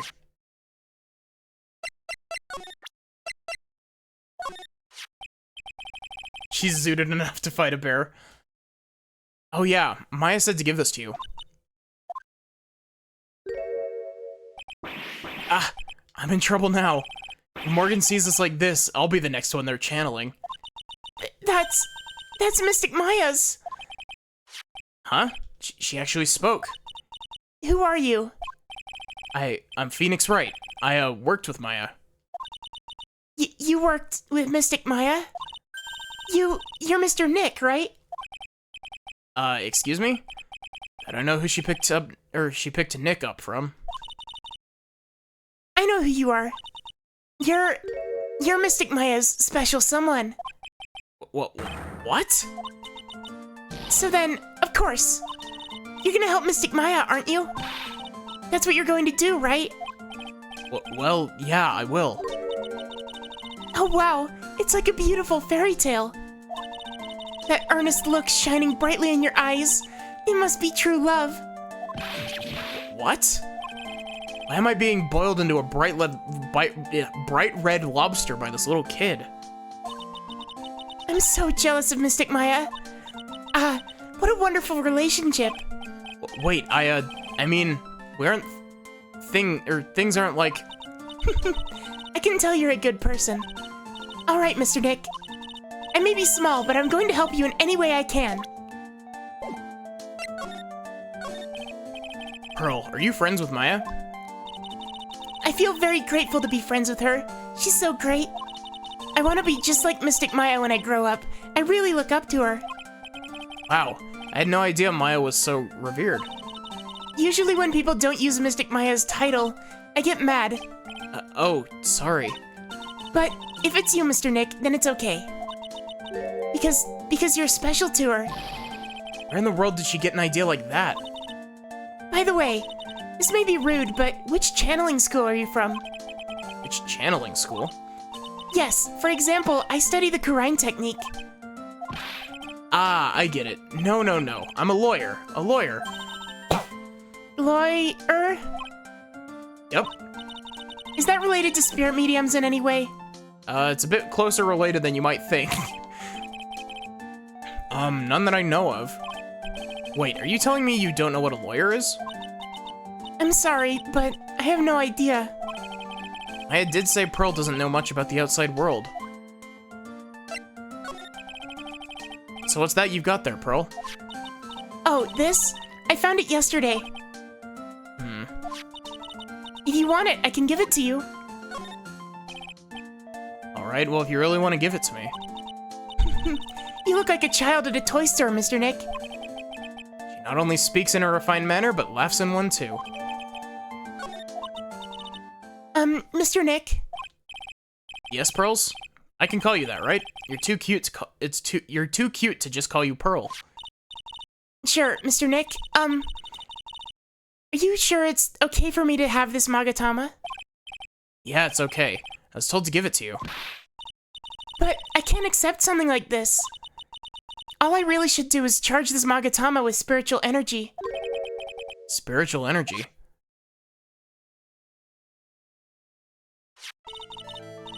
Please take this. I'm sure it will be helpful. What do you mean? It'll let you see people's secrets. See people's secrets? Yes. If it's alright with you, I'd like to accompany you for a little while. I can explain the Magatama's power to you when we meet someone hiding a secret.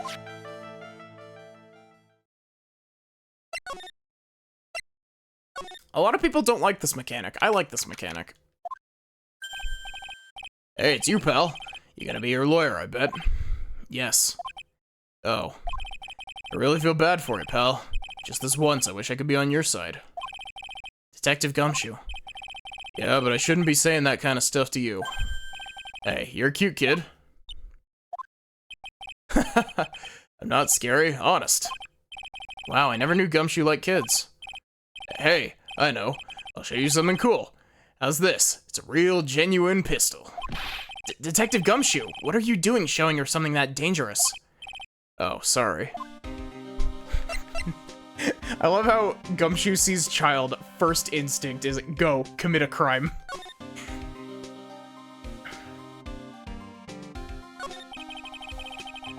What about Maya and the charges against her? I don't think you can win, pal. Talking about proof, we got a few pieces. Got proof? Yeah, pal. Puffy-haired photographer's gonna testify tomorrow. Must be talking about Lotta. Actually, speaking of Lotta... I took some hot pictures earlier. Hey kid, wanna see a dead body? Yeah, true. Huh? Remember, I took some pictures at the murder scene inside. Lotta's hot pictures. I wonder what... I wonder how I can find them. Thank you for the stretch and the hydrate, Sachi.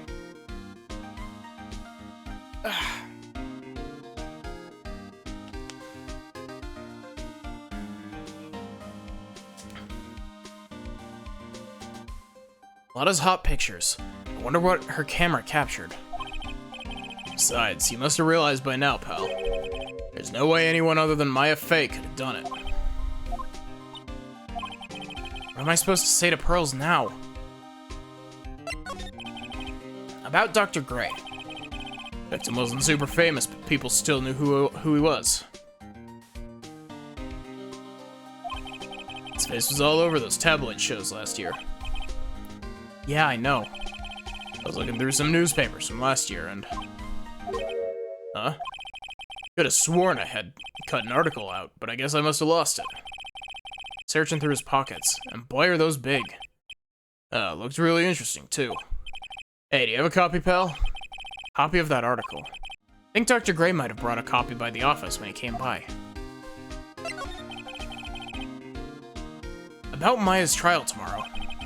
Got 2 pieces of news for you, pal. 2. Yeah, bad news and even worse news. So which do you want to hear first? I don't really care. Doesn't change the fact that I'm not gonna like it. Alright, pal. Well, the prosecutor for the trial is Prosecutor Von Karma. What? Von Karma? Manfred Von Karma.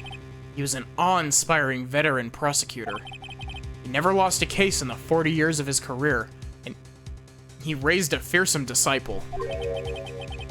Horrible aftertaste of the evil he force-fed me is something I'll never forget.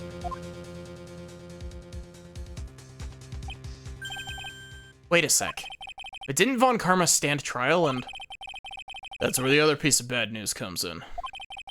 Von Karma you're facing tomorrow is actually his successor. Successor? So, who is the successor to Von Karma? Literally, pal. It's Prosecutor Von Karma's kid. This kid became a prosecutor real young, like 13, and hasn't lost a trial since. So that's what they call a prodigy, pal. Kid, huh? But wait a sec. 13? The kid became a prosecutor at the age of 13?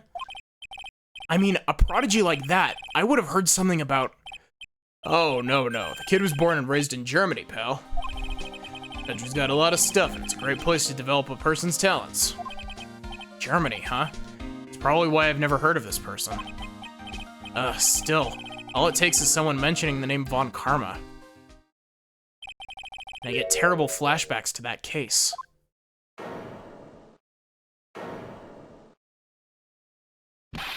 Stop it.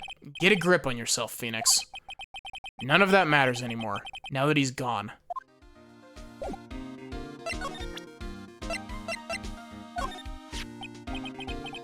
Dr. Gray brought this over to my office the other day, and... Hey, it's the news story. What about the malpractice suit? 14 patients died, and it caused a huge stink. Yeah, but that's not all, pal. Things only got worse after that. You mean the car accident the nurse died in? Oh, here we go. Brought my own clipping with me today. Here, pal, this is for you. Alright, thanks.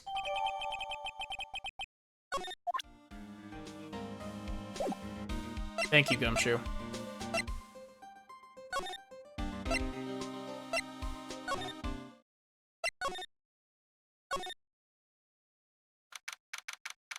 Also, I guess, Sachi, you were gonna redeem an ad, so I guess I'll run an ad.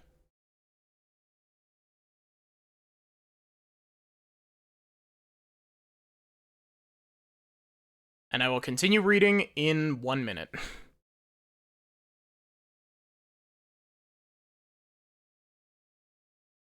But yeah, like, it's really weird. I have a really soft spot for this case. Like, I'll probably reiterate what I'm gonna say after the ad's done, but, I really like this case. Like, a lot of people don't like it, especially because it introduced... Some people don't like the like, supernatural element that it introduces to the Ace Attorney series that sticks around for the entirety of the rest of the series, other than the Great Ace Attorney games and investigations, from what I'm aware. But, I like this case. I like this case a lot. Because it's one of the few cases where, you know, for now anyway, like, you have legitimately no idea how anyone else could have done it other than a spirit possessing Maya, and it gives you that good, like, damn, like, this is a really, like, hopeless situation. Hello again. We seem to be seeing a lot of each other today. Aw, she's like totally cute. Is she like your daughter? What? No. How old do you think I am? I want to ask you about the victim, Dr. Gray. I, like, totally don't know him.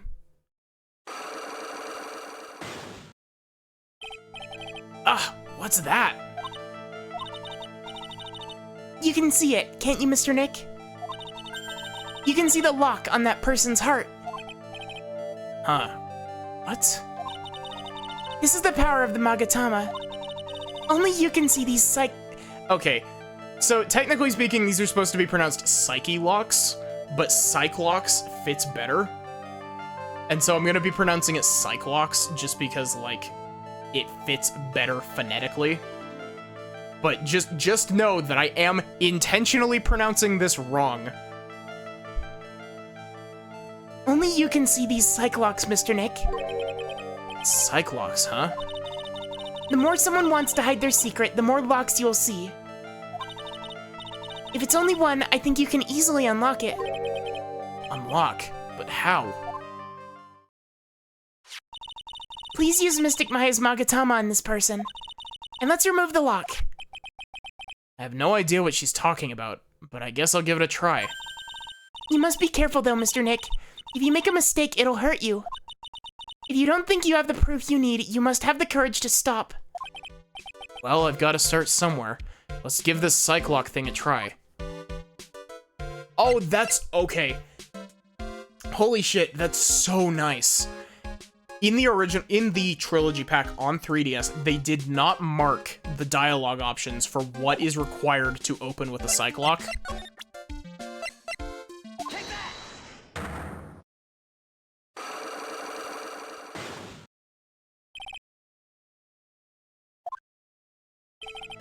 Eeny meeny.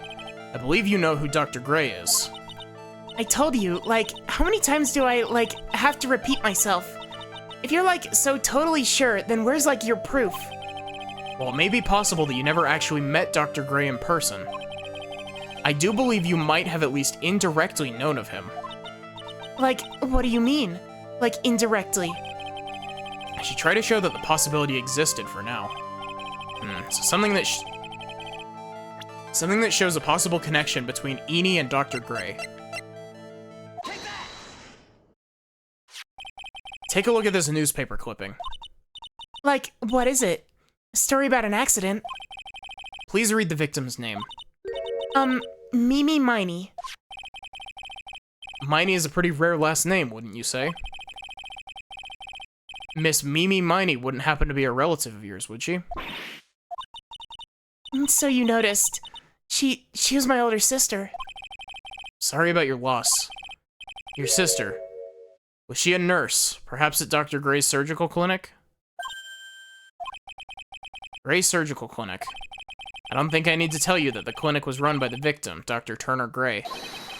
Which is how you knew of Dr. Gray. You knew him through your sister.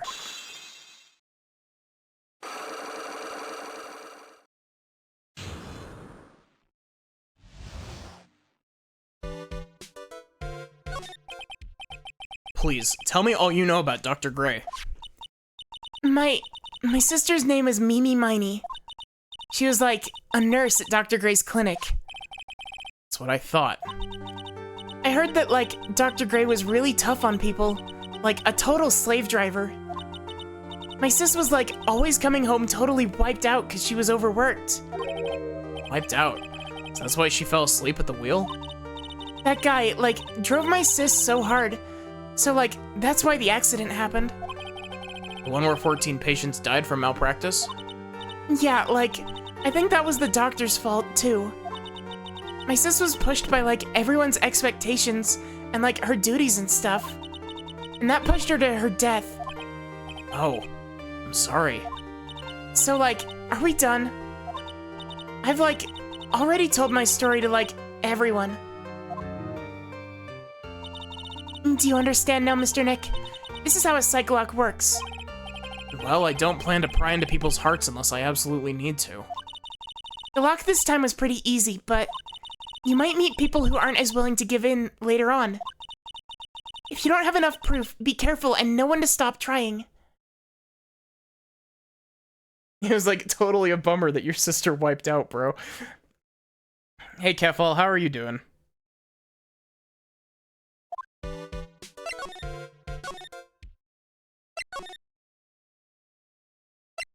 Welcome in.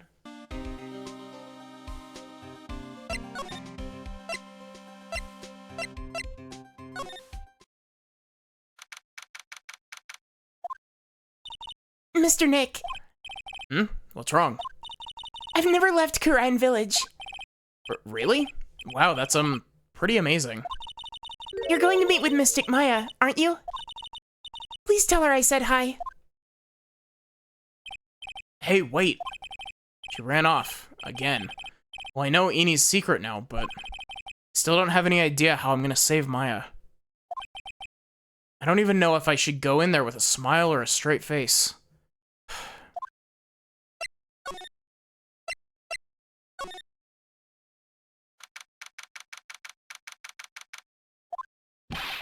What am I supposed to do?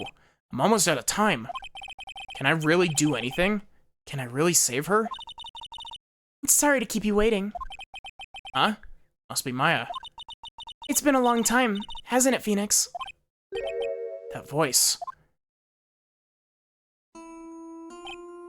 Mia! Even without me being here, it looks like you've learned to stand on your own.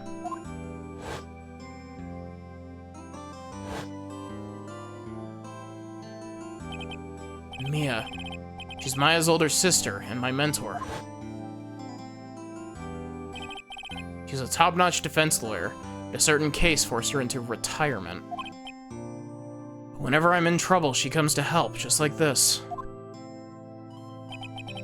Her spirit comes back from the other world and borrows Maya's body for a bit. Phoenix, you can't make that kind of face in front of your client. A lawyer is someone who smiles, no matter how bad it gets, and especially when it's bad. Mia. You can't smile at the end if you haven't been smiling the whole way there. In any case, the face you're making now is no face to show a client, Phoenix. But... So, tell me all about it. I'm gonna guess that my sister's in a lot of trouble again. Told her everything about what had happened in the last 2 days. Mia closed her eyes, deep in thought, while she listened. I see. Mia, what am I supposed to do? Mia, what's the law say about possession? It's pretty clear what a good lawyer does in this situation. And that is? Tell me, please. Believe in your convictions. And fight for the complete acquittal of your client. But Mia, you seem to forget, I'm an attorney. Mia. Wow. Can you give me a book, ghost book? Please possess a book, true. Wow, this badge brings back a lot of memories, doesn't it? I'd love to stand with you at the defense's bench one more time. Jesus, I'm tripping over my words. Mia. This is Maya's Magatama, isn't it? Why do you have it? Maya gave it to me, but... I see. This is something very important to me. Take good care of it, okay? She's looking at it with a soft look in her eyes. You think Maya's not guilty? How can you be so sure? I know she is, and I'll give you a hint as to why. Yes? Mediums can't have dreams. They can't. From what you told me, it sounds like Maya was having a dream while channeling.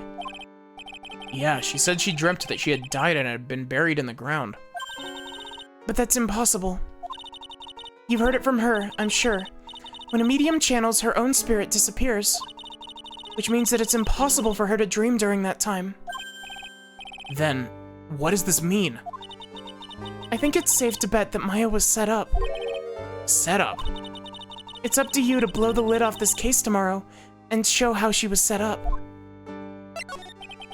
How am I supposed to prove her innocence when I have nothing to go on? If you're looking for a clue, it's already in your hands. It is? Just as it sounds, Phoenix, you already hold the key. Really? Come on, show me the key to this case. The key, huh? Alright, I'll show it to her. The key I hold.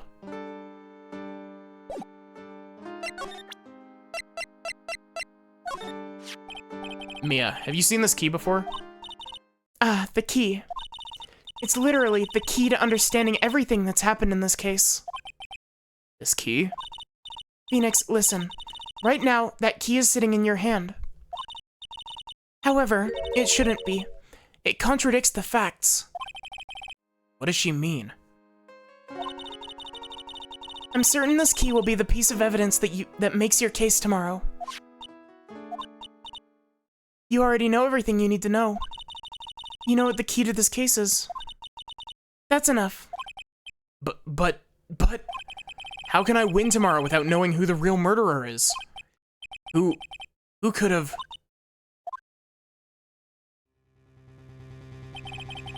I didn't know it at the time. But this day was going to end with a turn for the surprising.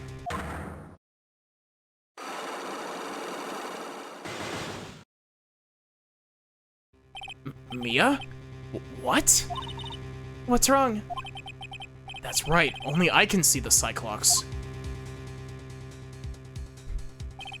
Which means, Mia must know something about the real murderer. But for this to be something that she would hide under lock and key, even from me... What in the world is going on?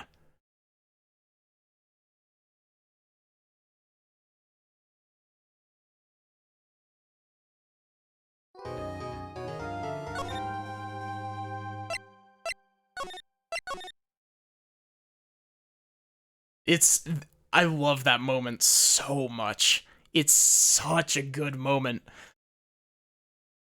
Because it's such a good oh shit moment. Okay, so unfortunately, I need to end stream for tonight. I will be back with more of this tomorrow. Wait. Let me double check. Today is Sunday, so yes, I should be back with more of this tomorrow. I guess, exclamation point Discord? Why are you hiding info about ghost law? Mia, I need you to tell me, what is the law about ghosts committing murder? Phoenix, I don't think you should know that. It's forbidden knowledge. But, yeah, I hate to leave you at such a big cliffhanger, but, yeah, so, exclamation point Discord if you want to join the Discord. Exclamation point socials if you want to follow my Twitter and my, VODs channel. I actually finished art that I'm going to be posting tomorrow, hopefully. I think I've finally gotten somewhat back on the horse of being able to draw somewhat consistently. And so I was working on a drawing of a character that we won't meet for Mia's hiding ghost weed. I know it, true.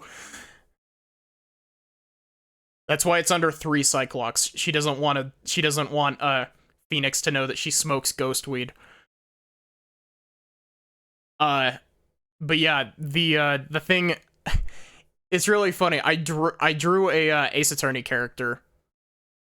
I'll let you all guess, but it's a character that we won't meet until multiple games down the line.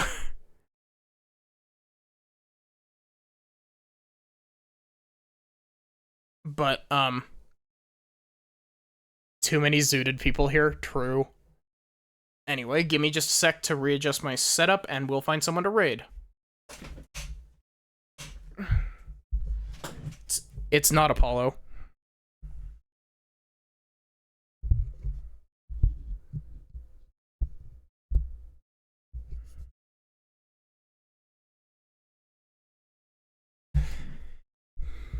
It is, in fact, not Apollo.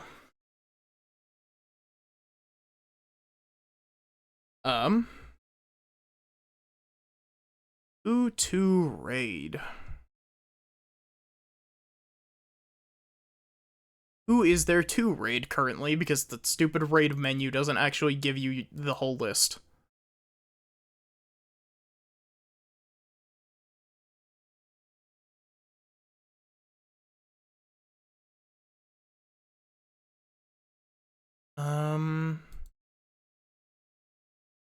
Milkers.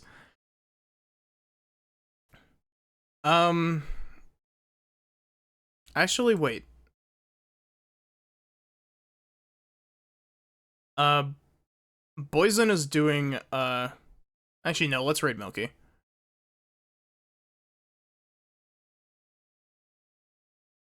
So yeah, thank you all so much for watching. I hope that you enjoyed. I hope to see you again tomorrow for more Justice for All. And, I guess, yeah.